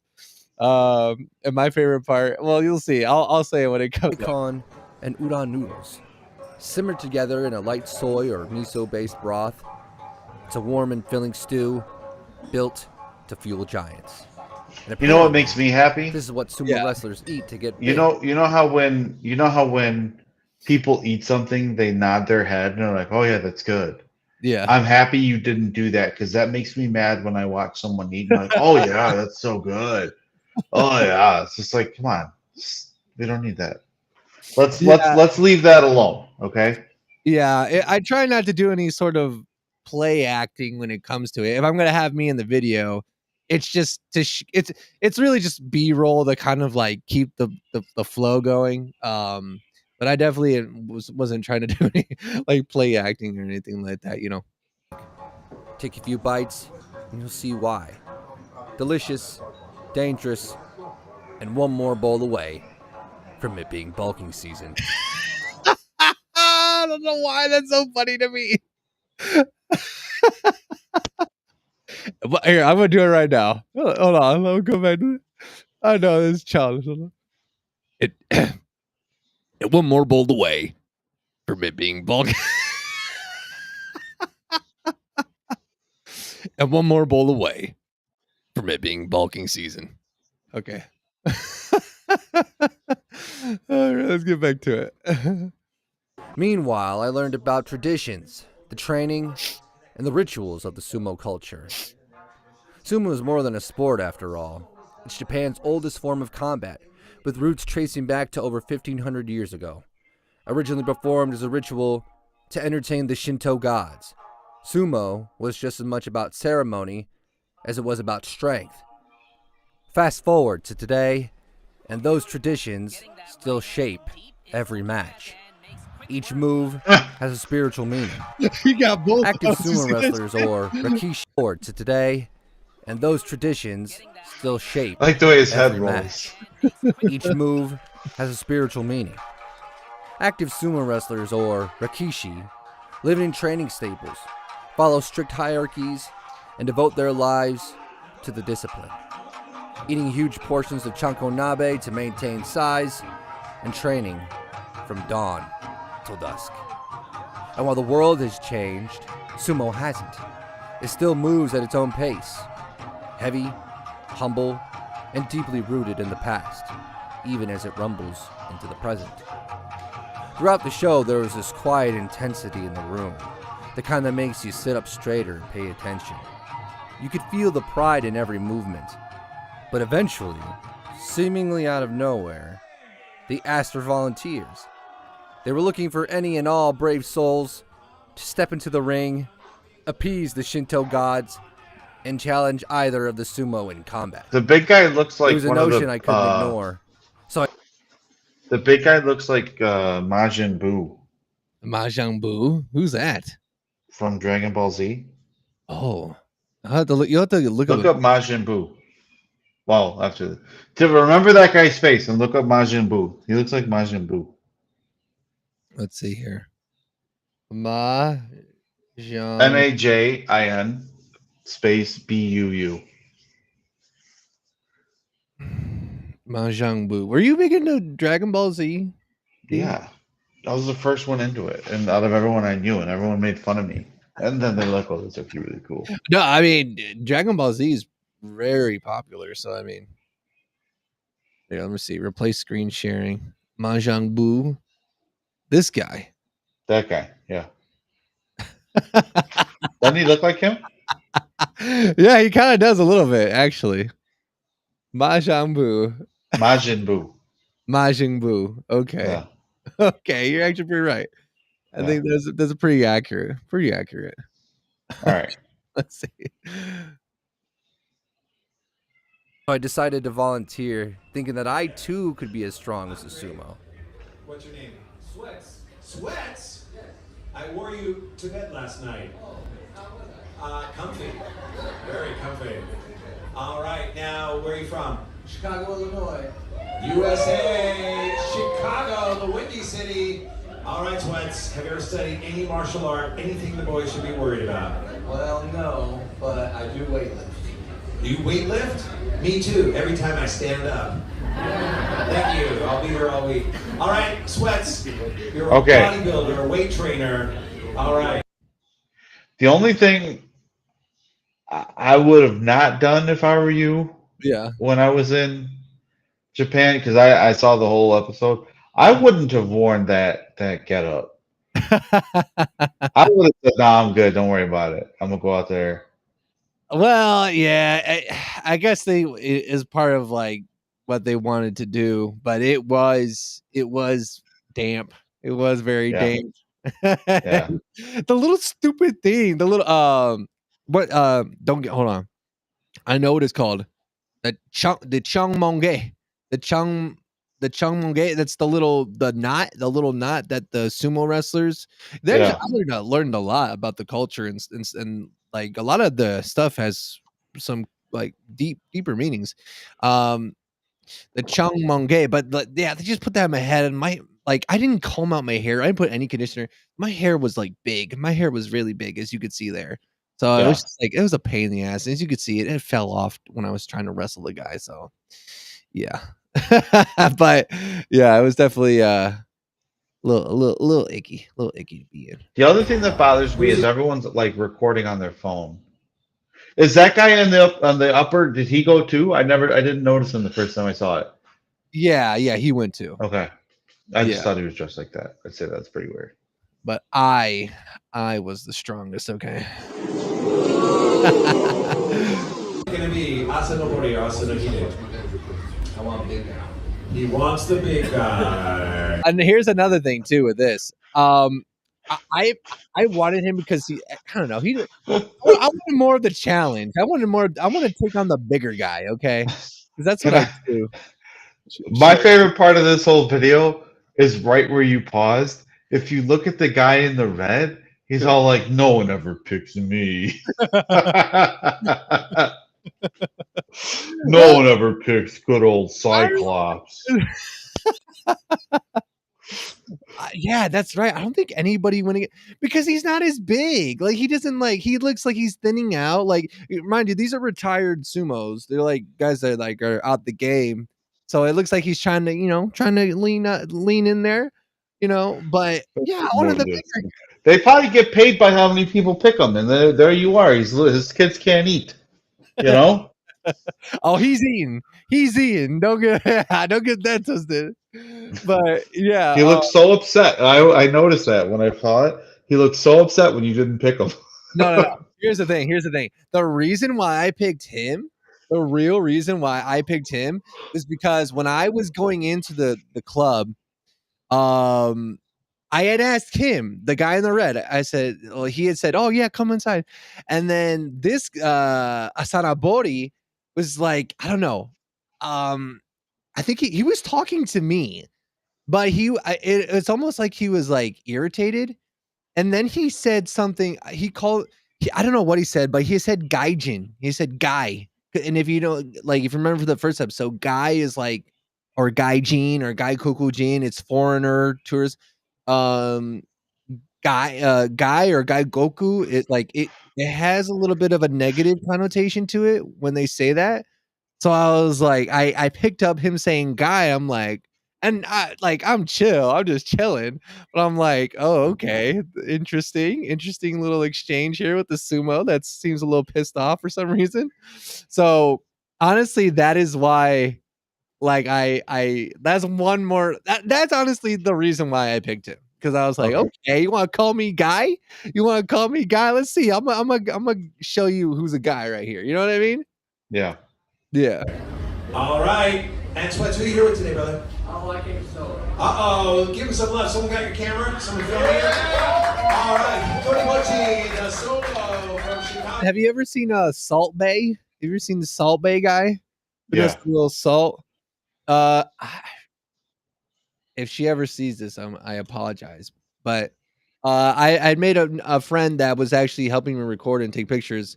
Pretty sure her name's Ashley, who was also a solo traveler there. And I'll have to find the picture. We took a picture together with the sumos. But she had given me the idea. She said, when you throw the salt in, because it's part of the ritual, is like do the Salt Bay thing. So that kind of explains why I did that like this. So throw that salt. Next thing you know, I'm standing across from a man named Asanaburi, wearing a moist padded suit, and thinking to myself, I'm tired of how many men's butt cheeks I'm seeing. It's a lot of butt cheeks. I don't want to see that many butt cheeks. The thing is, too, I was like, kind of getting into that stance. I was a little like, okay, there's a little a little intimidated. He's a big guy, you know what I mean? But I didn't know how, like, I was a little intimidated, but I was like, I'm gonna give it my all. I'm gonna give him like as much string as I can. Here we go. Hot kick, dump it.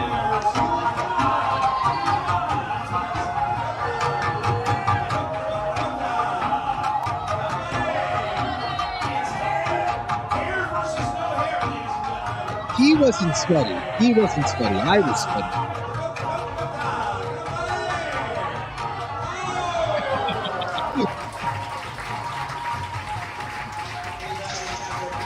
Majin Buu over there. Here's the difference. Here's the difference here. With his knowledge and his experience in the sport, he was able to deal with me. And granted, he is bigger. He probably had like 100, maybe 120 pounds on me, and he's shorter. So he has center of gravity. He has all that going for him. Even though I'm giving him my all. But the real reason where he got me was his arm, his placement on my arm to control it.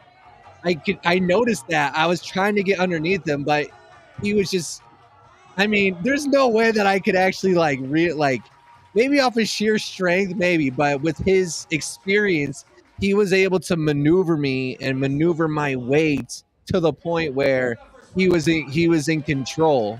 But I was really giving him a lot of my strength, man. Though defeated, I still held my head up high.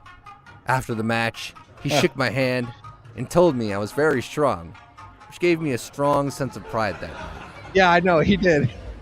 He's a professional. He's an ex-professional. I gave him my best shot, but that man was strong. And he had his left arm pinned over my right, so it was hard to get my center of gravity and get that leverage underneath him. But, man, I could have taken him. I really could have. Hey, he said I was strong. He said I was very strong. So let that be a lesson, okay? I'm quite strong. But while sumo was all about presence you could see and feel, not every warrior in Japan fought in the spotlight. Some preferred the shadows. So after grappling with giants, I went to learn about the ones you don't see coming, the ones who disappear before the crowd even know they're there. Every boy growing up at some point wanted to be a ninja. You know the thing about this line too, cousin? This, like, when I kind of wrote this, I was like, this is something that Steve would say. I don't know why. Like, every boy wants to be a ninja. Here, let me rewind it. Here. With the delivery and everything. Every boy growing up at some point wanted to be a ninja.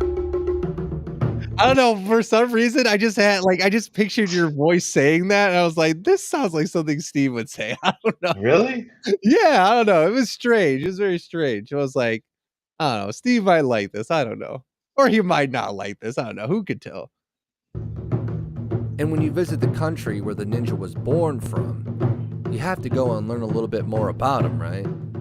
Now, long before pop culture made them famous, ninjas, also known as shinobi, were real covert agents in Japan during the Sengoku period, which spanned the 15th and 16th centuries.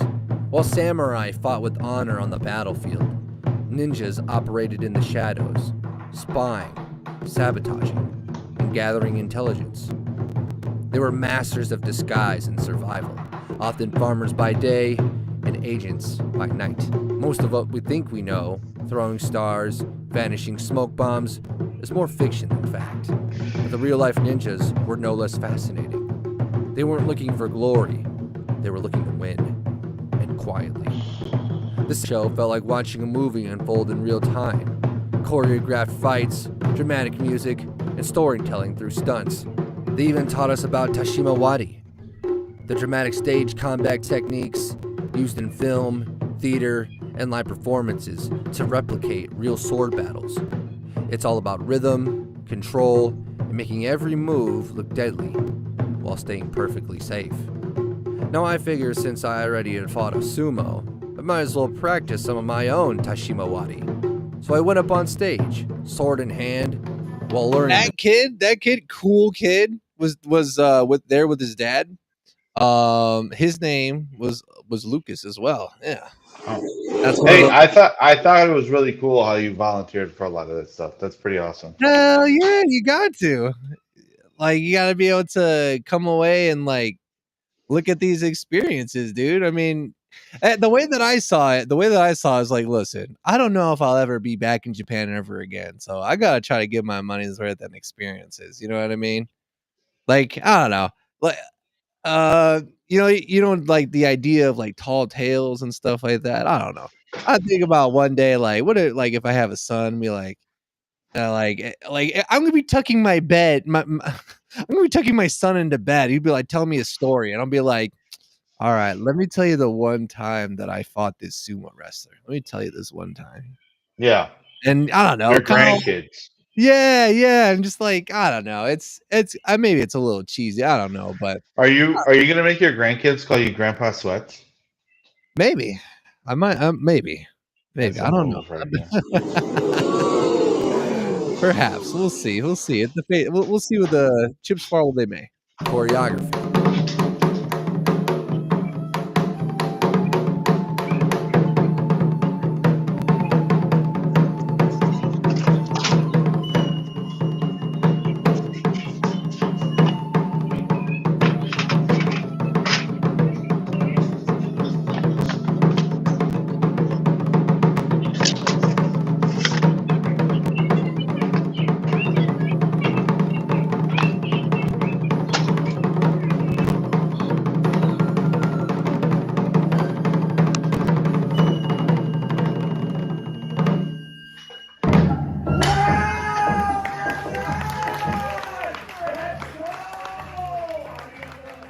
While the ninja teaches about silence, intention, and the power of moving unseen, Tokyo has a way of flipping the script, and often. Because not long after leaving the shadows behind, I rolled into Shinjuku, where the streets were loud, and hiding was not part of the plan.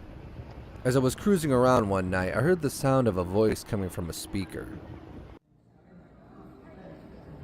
Shinjuku is so pretty at night, though. It's so awesome. I was curious. To go through there. Most people like to keep to themselves, after all, here in Tokyo, for the most part. But Yaya here, a local rapper, was putting on a show, and I couldn't help but to stop and watch.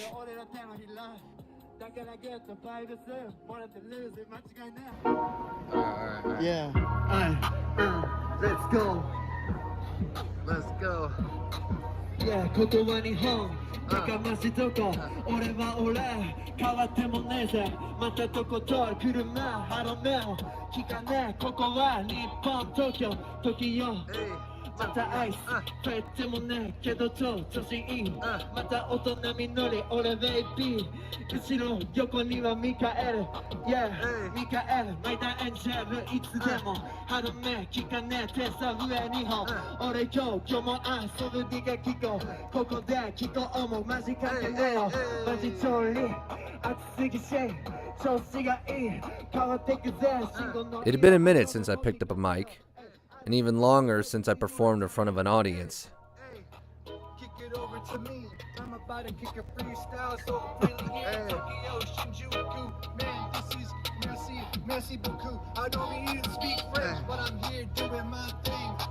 Shinjuku has been a thing of the past. Oh wait, no, my lyrics aren't trash. I promise you that.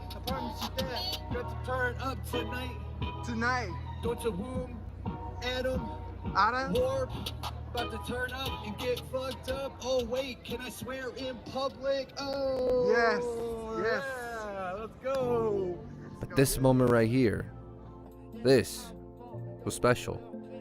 It reminded me of the old times, back when all I wanted to do was get in front of a crowd and perform. A time where you could just be yourself. One thing that I regret not putting in, I was going to take the old footage of me doing my first performance that I did in Atlanta. I don't know if you remember that, Steve, but I was going to take that and like kind of put it in there.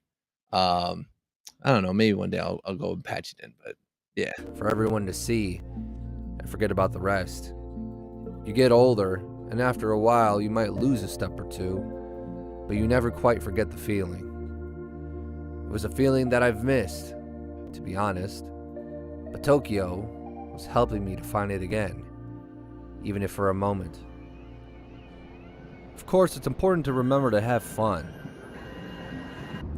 Back home, there's hardly any place these days that are open 24 hours, it seems like, let alone a 24-hour arcade. So when I heard about a place called Round One, there was no way I could pass up going to see it. And I was going to bring a friend along with me I'd met along the way.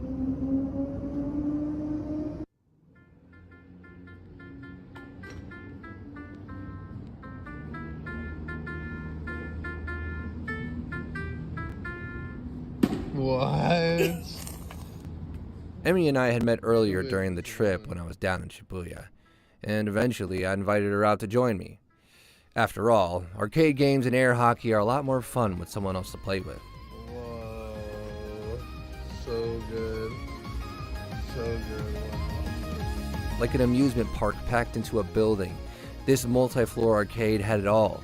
You had claw machines, rhythm games, karaoke booths, bowling, darts, and even indoor sports like basketball, batting cages, and soccer. You name it. Most of what you could think of, they had it. It was certainly enough to keep us both up till 2 or 3 a.m. in the morning. Yeah, I'll just say this place is awesome. It is so cool. It's huge. There's so many. I didn't even get like the first level. That's like a lot of the claw machines and stuff, and a lot of the like kind of arcadey machines, sort of like win a prize sort of thing. Yeah. So cool. So cool. I think it was like 3-4 floors. And yeah, I didn't even get to get footage of the karaoke room, stuff like that. But man, so cool. Yeah, so awesome.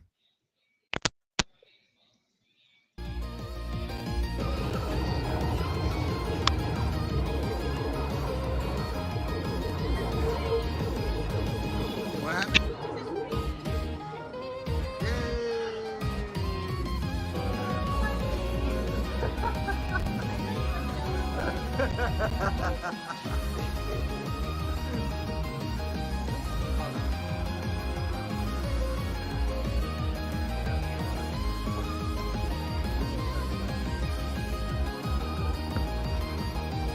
Pathetic. Come on ahead. Come on. Come back.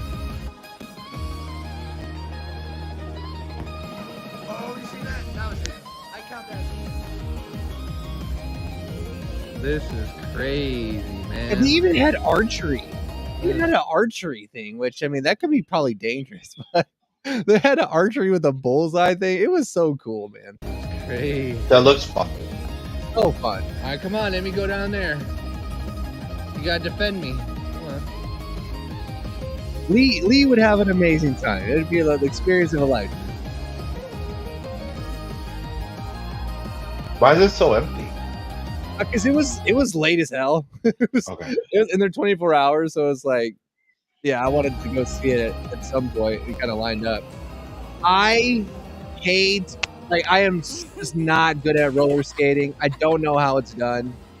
It is so difficult to me. I don't know if I'll ever know or learn how to.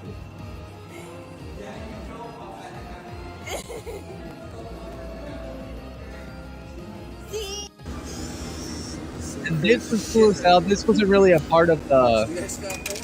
This wasn't really a part of the arcade, but I just wanted to put it in here. Just an orange juice machine. The only bad part is that they didn't show the squeezing of the oranges to make the juice.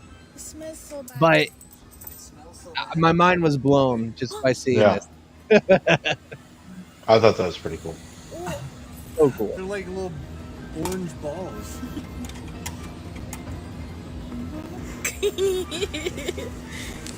They take the oranges seriously over there. They do. They do. Where's the juice? I feel bad for the guy that has to go clean them out, though. Can you imagine the orange is rotting in there? Gotta go clean it out. What? Nice. What? Put it. Okay, you can take it. Well, we wanted to see. I know. I didn't see shit. We just see them bouncing. I don't know. Try it. Let's try it. Let's try it. Man, that is freshly squeezed right Right. there. That was just pretty.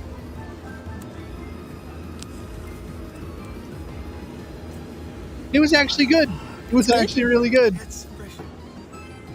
We laughed, we lost, we high-fived through blinking lights and broken claw machines. And for a little while, in that noisy, glowing corner of Tokyo with Emmy, it felt like being a kid again. No rush, no reason, just play. It reminded me that joy doesn't have to be loud or planned sometimes. Sometimes, it's just good company, a few tokens, and nowhere else to be.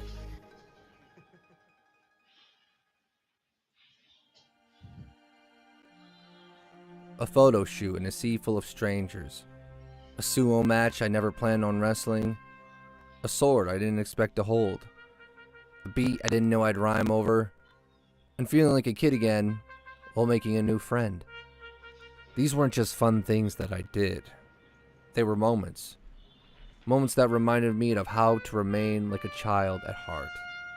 Of how to play, how to stay open, and how to let joy in without asking why. These moments gave to me the reminder that sometimes the best stories happen when you're not chasing them.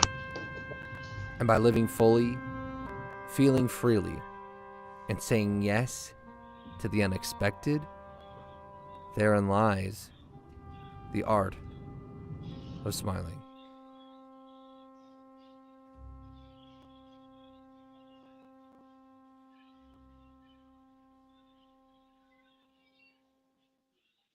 And there it is, ladies and gentlemen. The art of smiling. What did you think, Steve? I thought it was really good. I liked, and I don't say this to be like rude or anything. Sure. There's no negative connotations behind this. Yeah. Maturity that you showed in the actual video. And I like how you kind of one of the things I love about you and I is that we like to have fun. We don't take ourselves so seriously where we're all like uptight and not having a good time. I like seeing you, do the sumo thing. I like seeing you volunteer. I like that you put out there like, yeah, I was skating, but I fell. But, you were out there having fun with a friend. Yeah. And I like how authentic it was. Yeah. Yeah, I think yeah, I think I just kind of not just based off the India vlog, which was just like totally different, but just because the nature of the trip was different as well, Yeah. But just looking at like other vlogs and stuff like that, like I'm not gonna really name any names or whatever. Not that they would even stumble across this stream or whatever. I mean, they're pretty popular, but like it's just these Australian guys that went to the favelas in Brazil, and they're just like just kind of acting like asses. You know what I mean? They're just kind of acting like asses, and it's just like I don't know. I understand having fun, but like that's kind of I just know that I don't want to do that. Like I just know I don't want to do that. Like it's just not really it doesn't feel like me. And I guess like the most kind of I got like that was in India, but not really. Like I wasn't acting like an ass. But I mean, I was having fun and yeah, it wasn't as like mature, I guess, and more introspective. Which like how I wanted to portray it this time around. And the other thing too is that and I'll kind of talk about it more like in like I think it's the next vlog where whenever I kind of go to a place now, it's like I kind of want to at least have a handful of months. If I need to learn a new language, I want to really dedicate to that. That's why I've been focusing a lot, like every day, trying to learn even just the new word in Portuguese, so that when I do go over there, like I can actually have real conversations. And I genuinely do want to actually like have like a talk, like an interview type with a person who just speaks Portuguese. Like that's and kind of ask them what it's like to actually live there. to kind of, I don't know, to kind of have like a actual like sense of things, and not just like walking Yeah. around like an ass. But yeah, like I think I was definitely excited to do this one because it was a new format and new kind of style, even compared to the first episode. Because the first episode just inherently is kind of limited in scope what I could do. But yeah, I'm glad that you liked it. I'm glad a lot of other people liked it, and it's gonna kind of be the style that I go for now. Yeah, and I'm going to say, I think when I say maturity, here's what I'm talking about, right? Because you did, I think your video quality and your video editing, I've always told you this, is very good. I feel like that's a strength of yours. Yeah. But I think like what you put into it is where I see the difference. Like in that the second Japan vlog, there's this song that's kind of going all underneath, right? Or there's this note or whatever going all the way underneath. But when you watch like the India vlog or some other stuff, you might throw a fart noise in there, Yeah. or you see what I'm saying? And it's just like that's what I'm saying from the maturity standpoint. Yeah. Because again, like your video quality, like your video editing, I feel like your telling, I feel like a lot of that stuff is there. And to me, it's not like, oh my God, look at how much you've grown. It's a very subtle difference. You don't have fart noises. You don't have like the close-ups. Yeah. You know what I'm saying? Like if you go back to the Rick and Benny's one, where it's just like there's that close-up on me, and then like there's those sound effects that are somewhat like throwing up, or you know what I'm saying? Like somebody's in the bathroom. Like that's what I'm saying, where it's just like from a maturity standpoint, it's like you put a lot of like, I want people to get something out of this, and I think it gave what you intended it to give. Yeah, definitely. And then yeah, that's kind of incorporating like the bits of the, like, even if it's very brief, just like the sumo history and stuff, which I didn't know Yeah. about, the ninja stuff, which like I never really quite knew about. Like obviously I knew about ninjas, but it's like I never understood like where they came from and stuff like that. So I'm gonna tell you this. Hold on. Hold on a second. I'm gonna say this to you. I have no interest in these places, right? And you have to understand this. So I'm your audience, right? Yeah. And I'm lead with the story, okay? Lead with the story, because even with your India episode, because again, I have no interest in going to India. Like I just don't. I don't know why I don't. I just don't. Nothing against the place. Yeah. But if I were to spend thousands of dollars on a vacation, I'd go to a different part of the world. But when you started talking about the history of India, it legit put me in a position where I'm just like, I never knew that, or oh, that's pretty cool. Yeah. So when you add that stuff to it, I really like what you do. You know what I mean? Yeah. Like when you put like that historical context in there, it's just like, oh, because again, I'm not looking this stuff up. I don't know the history of the Taj Mahal. Yeah. I didn't know that sumo wrestling was the oldest art form in Japan, and like all those little subtle things you do it, because that's what I'm saying. When you put your story in there, you have that very subtle undertone that's going to capture someone's attention, and then they might spark them to be like, actually, I kind of think I want to go to India.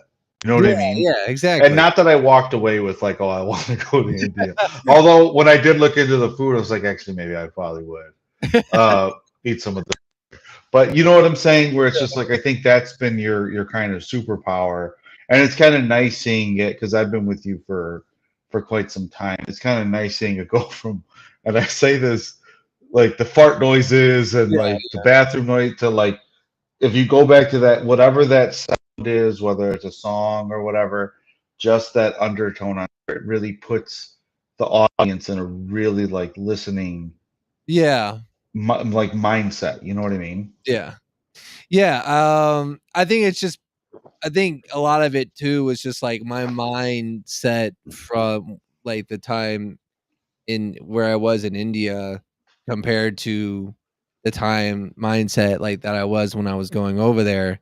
had like greatly shifted as well. So that kind of lent itself to like, okay, I want to do this a little bit differently.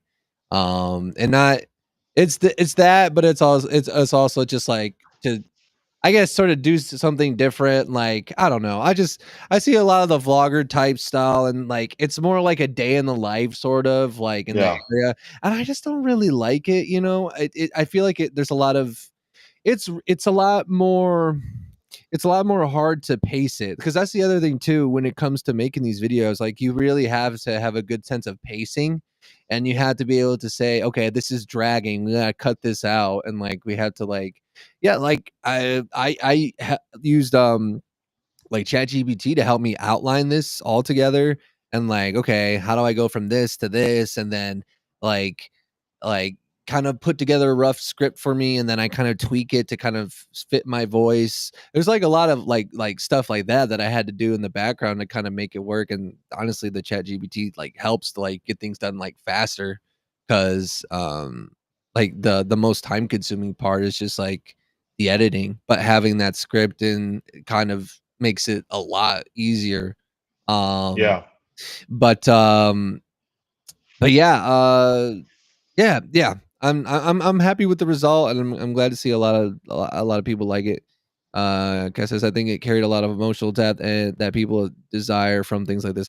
Yeah. Yeah. Again, and it's just kind of like the kind of like going back to what you said, Steve. Like, start with the story, but whenever I tell a story, what like matters the most to me is the heart of the story. You know what I mean? And not just like kind So of you mean like the why?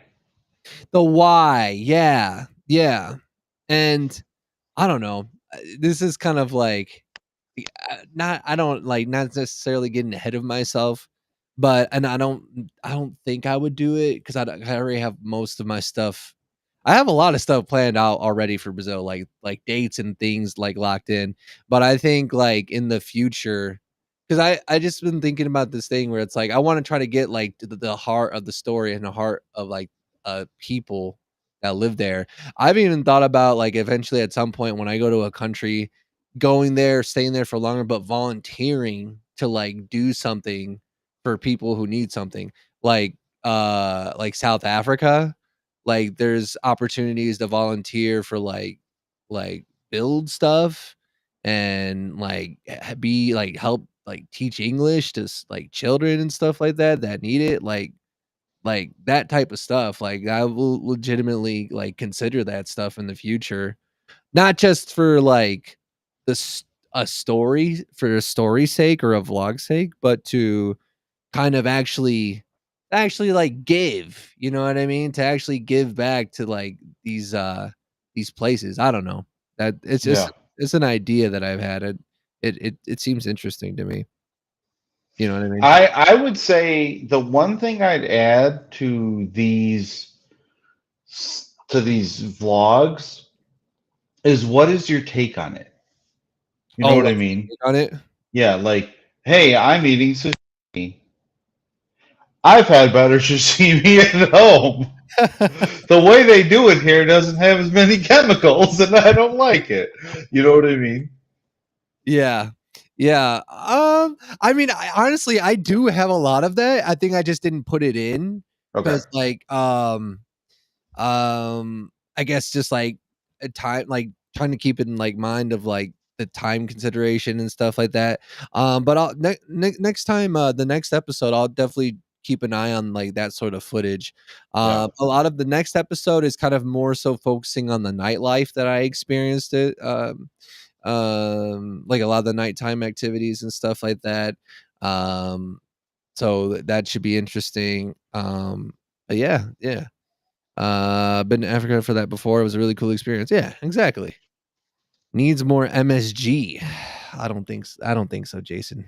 Come on, Jason. I don't know about that. Jason, can't you find somebody else's podcast to go on? It's like every time he comes there, he has these weird comments that are pretty tone deaf. MSG, isn't that like chemicals? Isn't it like bioengineered chemicals or something? I thought it was Madison Square Garden. Oh yeah, that too. But yeah, yeah. Any other ideas or thoughts that you had about that, Steve? I thought it was good. I think you need to talk to us a little bit more about these little chickadees you're running around with. How? Because okay, so how long were you there? 2 weeks. Weeks. Yeah. And you went to the sumo show with someone. No, You had the photo shoot with someone. the- I know not someone, but like you met. Yeah, she was there as a solo traveler, and we like we were just like kind of like talking and stuff before the show, and yeah. Where's she from? She's in Austin, Texas. Yeah. Okay, and then there's this person behind the camera taking pictures of you. How did that come about? I sought that out to get a photo shoot, which was really you'll see more of Ryoko, in another episode that has a different sort of vibe. That's why I didn't really feature her much in this one. But it was really cool. We started off with the photo shoot, but then it kind of turned into her being like a little bit of my like tour guide around, and that's when we visited a Shinto temple, and then she taught me about this like funeral custom. It's not like the biggest thing in the world, but of how they like do things and how they give donations and stuff, and it's definitely unique. It's but and she was explaining that to me while we were on this like kind of like indoor park sort of thing, which which there were mariachis there too. So I was like, oh, okay, cool. So we had some tacos there. I'm Mexican too. Yeah, yeah. Honestly, no, that's how it felt. But yeah. So that was cool. That was. And then you met this other girl that you're kicking soccer ball at 3 a.m. and having orange juice with. It's fun, man. It's just fun. It just I like talking to people. I like talking to people and just Yeah. I feel like I'm off that easy. So, is there going to be an episode of you with your escapades? You know what I mean? Like, all right, guys. So you saw Japan. You saw Sweats in Japan. Let me show you how Sweats gets with Japan. You know what I mean? Is there going to be that?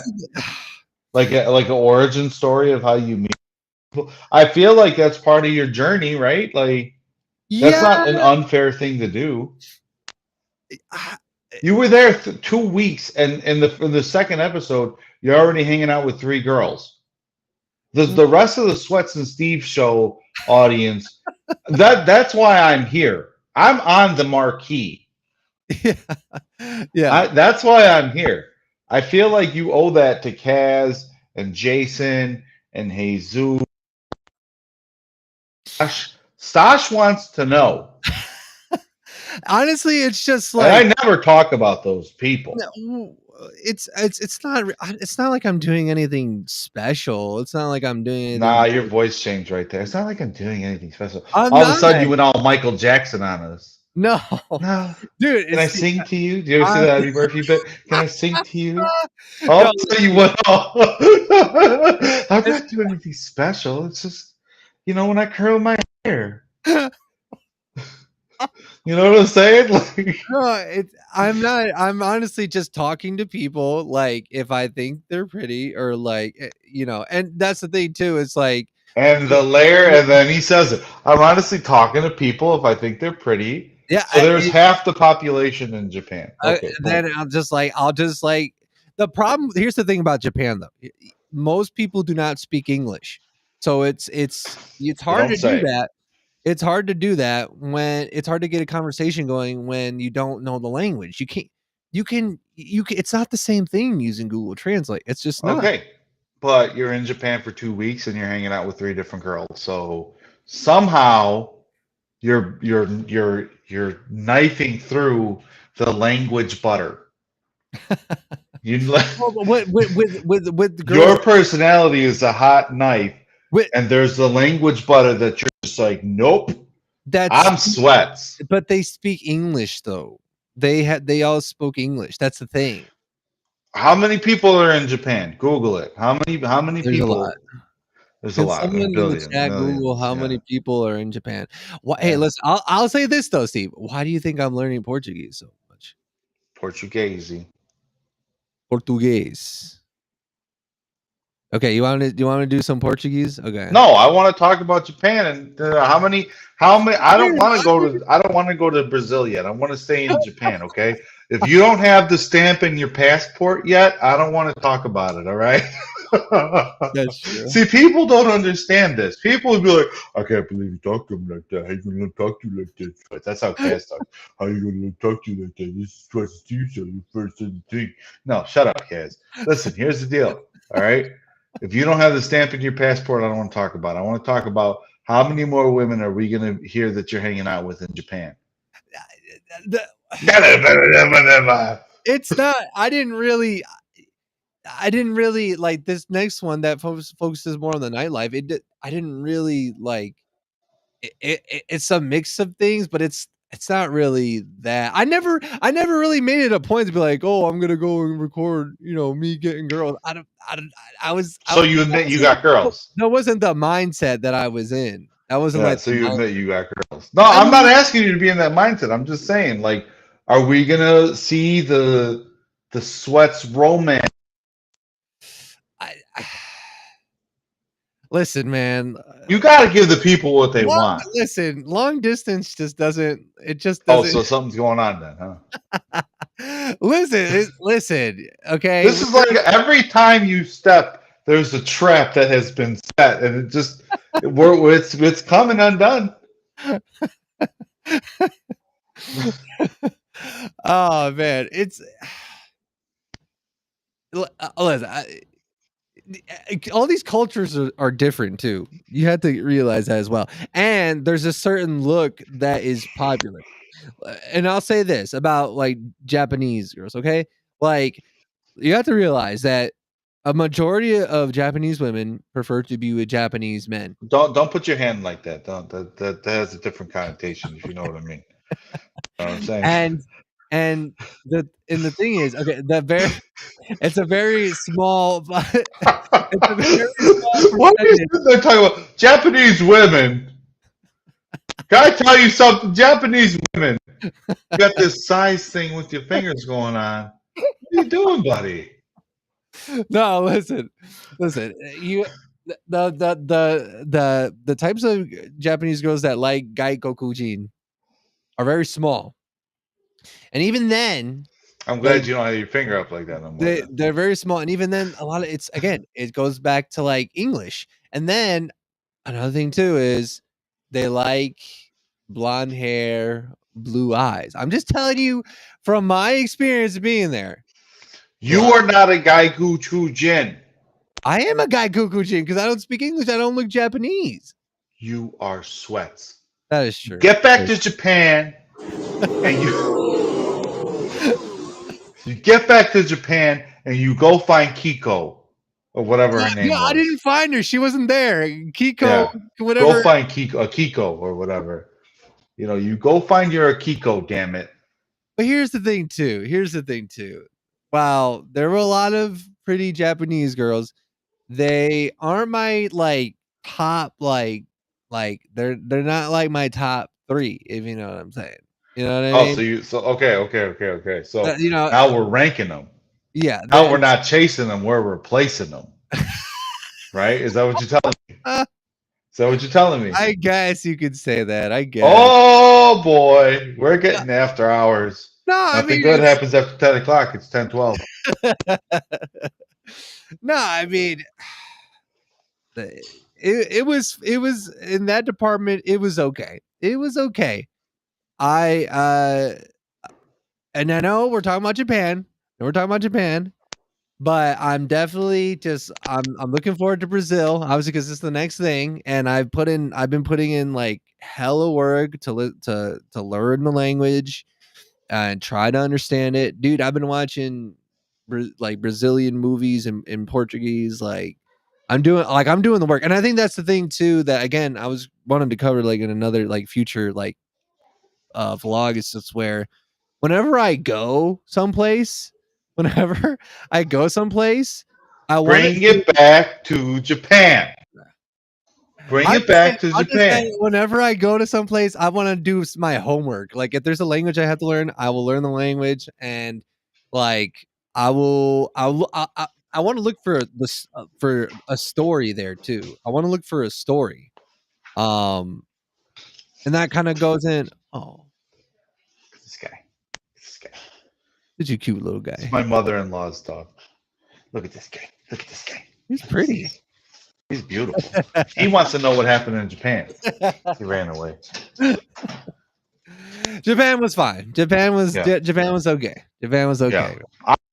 You're in Japan 2 weeks. You got 3 girls on the second episode, and you're not telling the people what they want to hear. That's all I'm saying. Everyone wants to know, hey, what's going on over there, Sweats?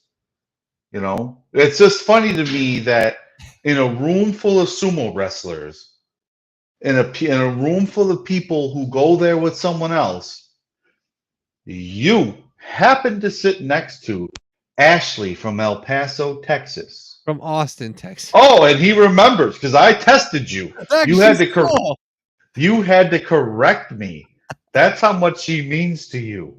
Oh no! It's not Okay. El Paso, Texas. All right. She's from Austin, Texas, and she's beautiful. She was cool. And her, She was cool. and her hair smells like lavender. What did Anchorman say about Veronica Corn? Was that her name? Veronica Cornington? I don't remember. I don't know. Christina Applegate's character. Yeah. Yeah, but yeah, man. Yeah. All right. I really think you need to. I think if there's one thing that's coming out of this, is that I think people don't know what's going on with all these girls running around there. Yeah, it is Veronica Corningstone. Oh man, I got a memory for things that don't matter. My thing is just what I would just say is that you can't really try. I mean, you have to make like the initial sort of thing as a guy, but the decision's been already made. She has to decide. She has to choose whether she likes me or like not. So I'm just kind of seeing when like I approach, and I'm not doing anything extra. Just see if they accept the invitation, or see if they're down to exchange like numbers or whatever. It's really like not that like crazy, you know what I mean? It's just like, hey, I think you're cute, whatever, blah blah blah. Do you want? That's not what you do. You don't go all nonchalant. I think you. I think we've seen what you do. I think you hit him with the Michael Jackson. Can I sing to you? No, wait. I did sing to the girls in India. That is true. That is true. I did. Oh, well, the girls in India. Let's just throw that around. That is true. Let's not toss that around as if it's just not a spicy meatball there. That is true. I did sing to them, but that was it. That was it. You know what I mean? And all I'm gonna tell you is, well, here's the thing too. My mentality again. Like, you're seeing the vlogs. You're seeing how they're more introspective and stuff like that. Can you see me singing to? Okay, well, you know, Japan was different. Now, will I cut up a little bit? Will I start singing to some girls in Brazil? I might. I just might. Okay, I'm not even gonna lie to you. I just might. Okay, but you know, bringing it back to Japan, like man. Listen, Sweats. I'm just. I'm right. just shooting. I'm just throwing my fishing rod out there. That's all I'm doing. I don't know. You know. Here's what I'm going to tell you. All right, are you ready? Yeah, I'm going next year, so it's a while away. All right, are you ready? Are you ready for what I'm going to tell you? Sure, go ahead. All right, I want to make sure I don't mess it up. So this is shower thought? No, it's not. I want to make sure I don't mess it up, so I'm going to have to. I'm getting it from a movie. Okay. Okay.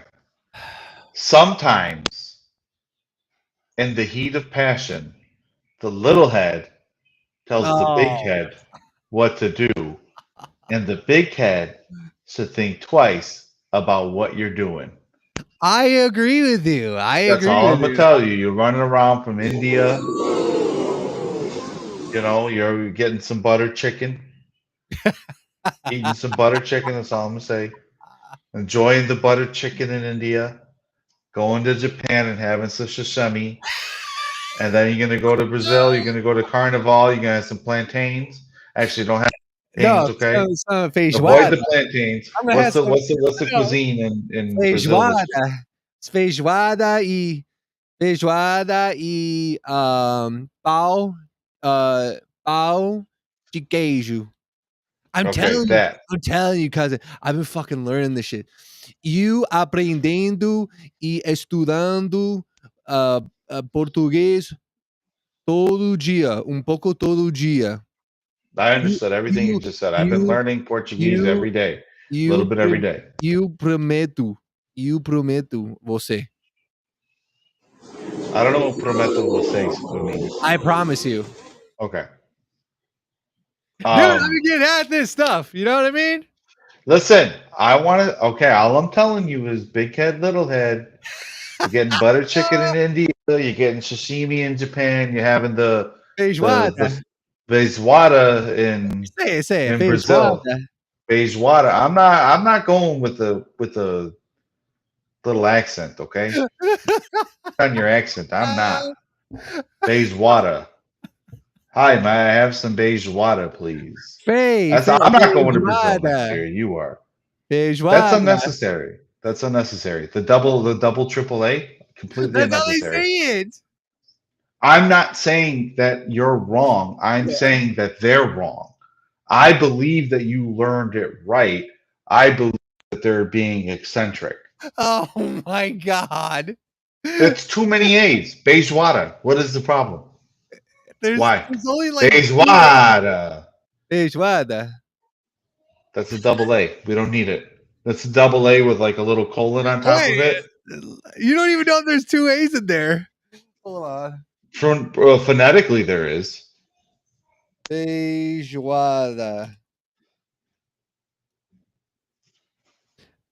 There is two A's in there, sir. Feijoada. Feijoada. I'm telling you, see, you think I'm stupid. I know this stuff. You think everybody thinks I'm stupid. No, I'm international, baby. You could put me on Mars, I'll figure that shit out. Jason Black says beige water. That's just no, Jason Black. That's just what you bathe in because you don't have good plumbing. It's Brazilian black bean stew. Ooh. Why did I cut my hair? His head was hot. My head does get hot. No, it was a it was like a spiritual reason, honestly. I know that like that might not resonate. It probably would resonate with you, Ariel. Steve, it probably wouldn't resonate. I don't know, maybe. Why would you cut your hair for a spiritual reason? It's just like the hair has a lot of memory to it. You know what I mean? You know, I actually have the hair. I actually don't know what that means. That's disgusting. You still have your hair? Christy gave me the hair in a bag. And I still got the hair back there. You want to see it? No, I don't. That's disgusting. Why do you have a hair bag? Eating some beige water. Beige water. The hell's he doing? I don't like the fact that his glasses, you can see it when he's all the way back there. Go stand all the way back. Go stand all the way back there so people can see what I just saw. Just stand all the way back there. And look how creepy this is. Why would you do that? I feel like throwing up Christy right now. gave it to me and she said, "Here." And I was like, "Okay, cool." Oh yeah. Was her garbage not full? What is the That's what I would have asked. What's going on around here? Was the garbage not full? Hair has a Go lot of stand back there in the dark so people can see what I saw. Hair has a lot of memory in it when you bathe in beige. Okay, now I thought he was gonna make a poignant sort of point there, Jason. What do you mean hair has memory in it? No, What do you think? The barbers are going up there and they're taking all the clippings? There's a power in changing and transforming your look. You know what I mean? Everything also has its own day. There's also a donut day, an ice cream day. For me, you know, like for me, it's just like me getting the buzz cut was just like, okay, I'll say this, like, you know, coming back from Japan was like, it felt like something was done. Like some aspect of myself was complete. Like the journey is complete. The mission is accomplished. It's time to start your new mission. Time to start. And I can't tell, like, I can't tell you because it's like, it's a little bit more like woo woo, sort of like, I guess, like a feeling inside. But yeah, it just felt like something was done. Something was over with. And it was time for a fresh start. So that's why I come in here. So you're saying your hair follicles remember. That's what you're telling me. Why are you looking My at hair follicles? I don't know, Steve. Those hair follicles, they gotta go. You know? Yeah. Not those hair. They. You know, it's your ears that listen to everything, but it's your hair follicles. That's what really remembers. Can you go stand back there so people can see how creepy your glasses are in the dark? Because that's all that you see. I think is your glasses in the dark. The hair when you die. I probably would ever. Okay, fine.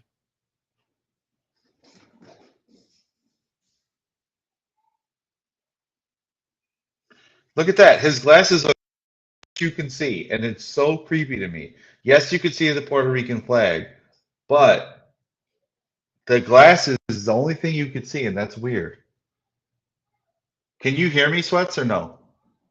I can hear you a little bit. Okay. The only thing you could see is the glasses, and that I don't think that's normal. That's not organic. Wait, what'd you say? The only thing you could see when you go all the way back there is the glasses, and that looks weird. Oh. Okay.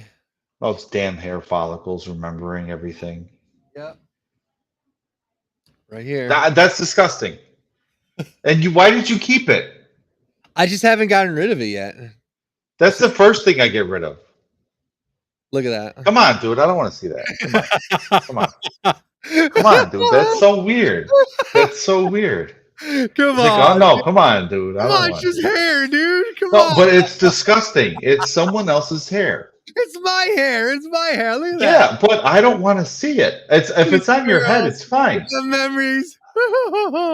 On your hair. Listen, and I feel I'm gonna throw up. Stop it. Stop it right now. I will leave the show. I'm gonna throw up. I'm gonna gag.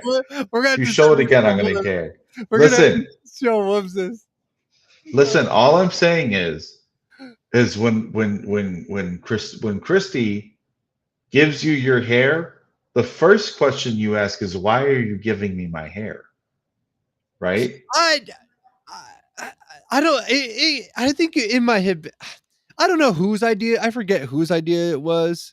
It could have been my idea too. I don't know. I can't remember, but I don't know. It's here now. I don't know. It's a sign. It's a sign to just keep on.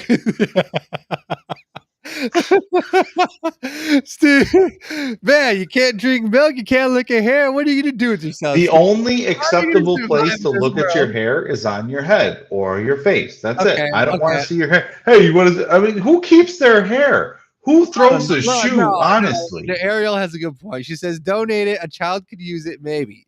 Yeah, she had actually mentioned that. You know, she had actually mentioned that. Maybe you should donate it. Yeah, we'll donate it. You know, this fine hair, right? Come on. Come on. And what are you doing over there, buddy? You know, yeah, there's a lot of hair there, you know. Help a child in need that needs some locks. You know, I took a lot. Dude, I grew that out for like 3 years, 4 years. Yeah. So I mean, yeah. You know what I mean? But went back to the old buzz cut. My hair's thinning out a little bit, but fuck it. You know what I mean? How's your hair like back there in the center? Is it full? I think I got a bald spot over here. Is it thin? Is it thin? Not really. I got a couple little bald spots like right here. Oh That's yeah, becoming a little bit more the evident. hairline. It's always a bitch, man. I think I have a bald spot over here somewhere, but I keep it so long that I don't really know. Plus, I Yeah, have a like strong beard. yeah. The beard always helps.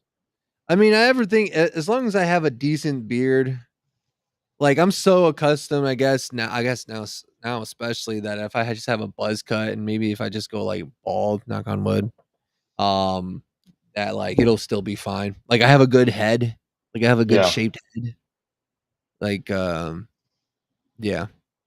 But yeah, shoot, what else? So yeah, that was the vlog, and I'm glad you guys liked it. And I'm working on the next one right now, working on the outline that I had to work on the voiceover. And now that I have my process down, it'll come out. It'll be done a lot faster.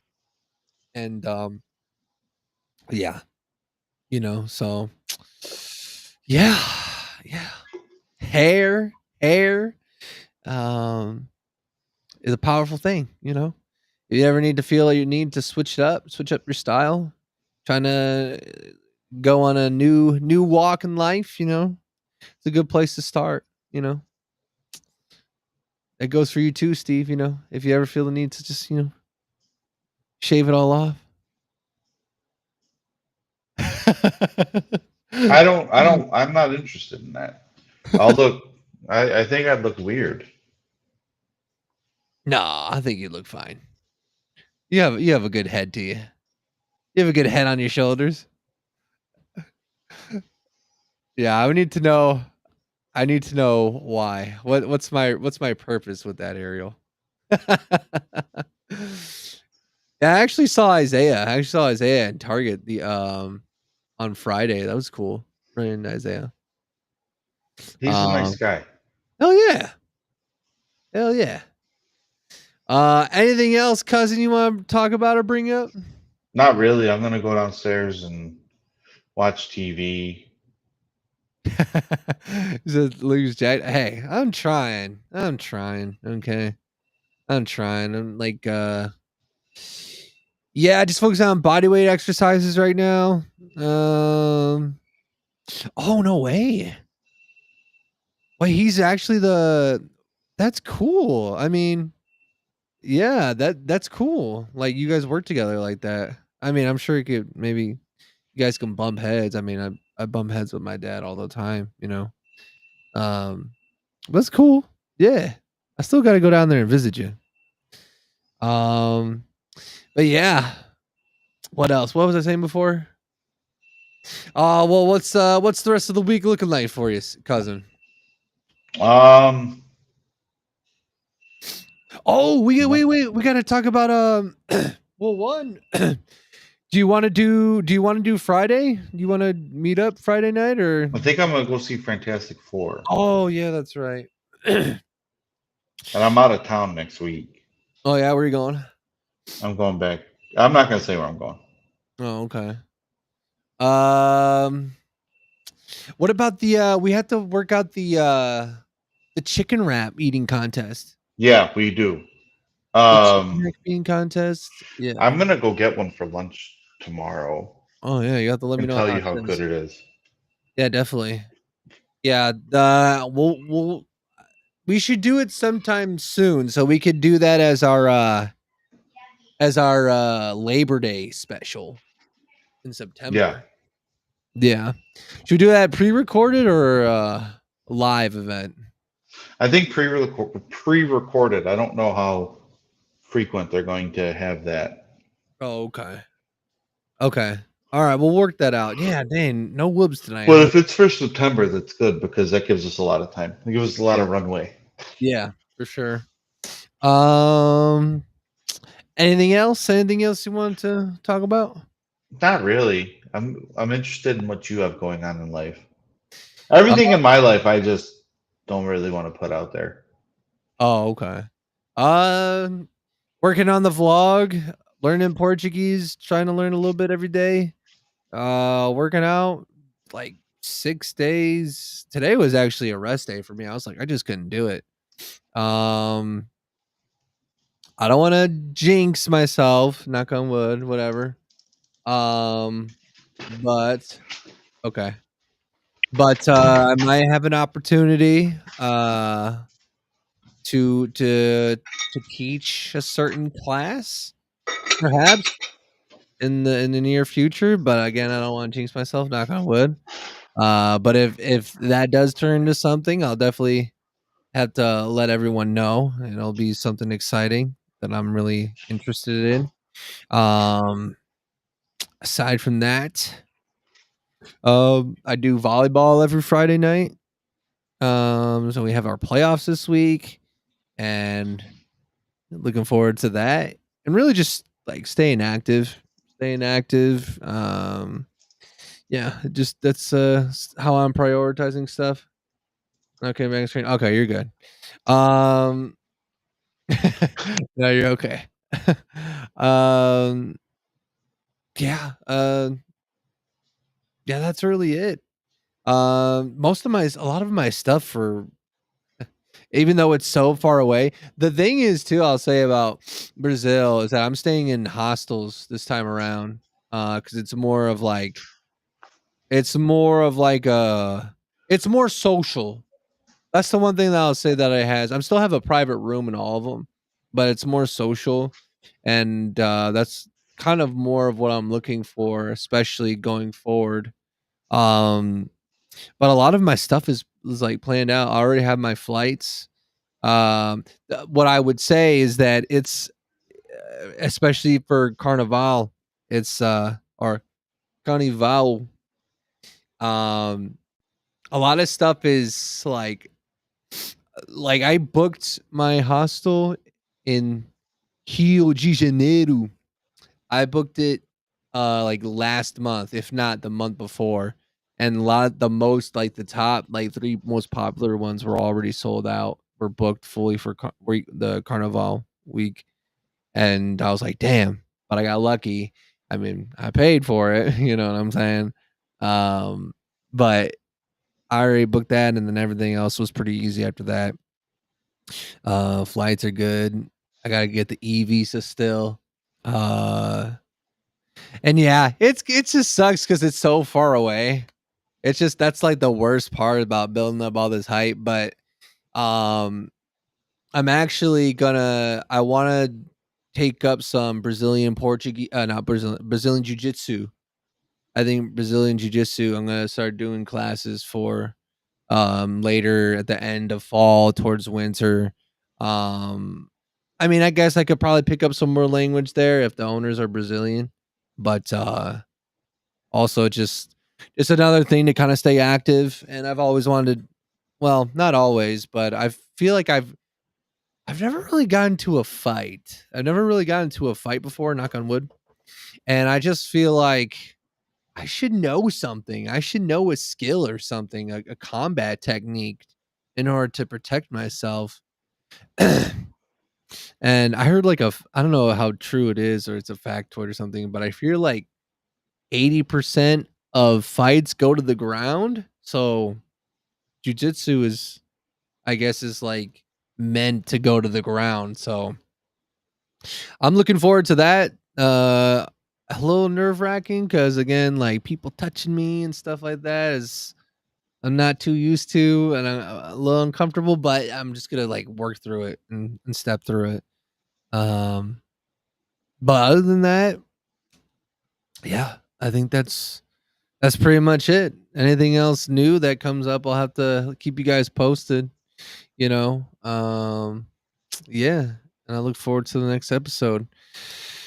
Any final thoughts, cousin? No, I'm good, man. I'm good. Yeah, you take care of that leakage. Yeah, Damn, who socked you in the nose, man? I know, right? Whenever I come to your house, we're gonna have to hit. I want to hit the bags. I want to hit the mitts. I got you. You know, gotta work on still some striking. What do you think about that, Steve? You think I should You think I should go the jujitsu or go with some boxing, some striking? I'd say jujitsu. Yeah. Yeah. Yeah. Yeah.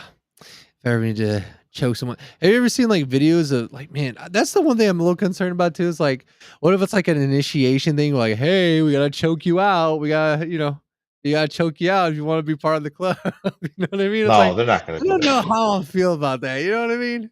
Yeah. Yeah. Probably not. It's probably just me bullshitting, but yeah, I think that's gonna do it for us, ladies and gentlemen. Man, we actually went pretty long tonight, actually. Yeah, I'm tired. Yeah. Well, let's get some shout outs before we go. All right, I'm We gonna jump got- off because I'm gonna pass out. I'll talk to you later. All right, Steve. All right, good night. Bye. All right, see you, Steve. Bye. Shout out, drop some S's in the chat for Steve.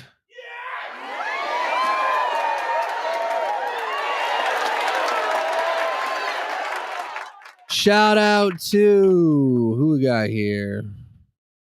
We got Ariel, of course, Jesus, Kate in Orlando, Jason Black, Stosh, Cass. Who else? Am I missing anybody? S for both. Thank you, my friend. Thank you, Jason. And I think that does it. That's about everybody. I want to thank you all for coming on by. I know aside from the vlogs, I'm pretty quiet on the socials, you know what I mean? But taking some time to get out there and live life a little bit, you know what I mean? And I think it's important for all of us to keep that in mind. Sometimes you gotta put the phone down and you gotta just go out and experience life. Steve loves me deep down. He's just afraid of his feelings. Trying to get him to be more open with that stuff, but it's gonna take time, Jason. It's gonna take time.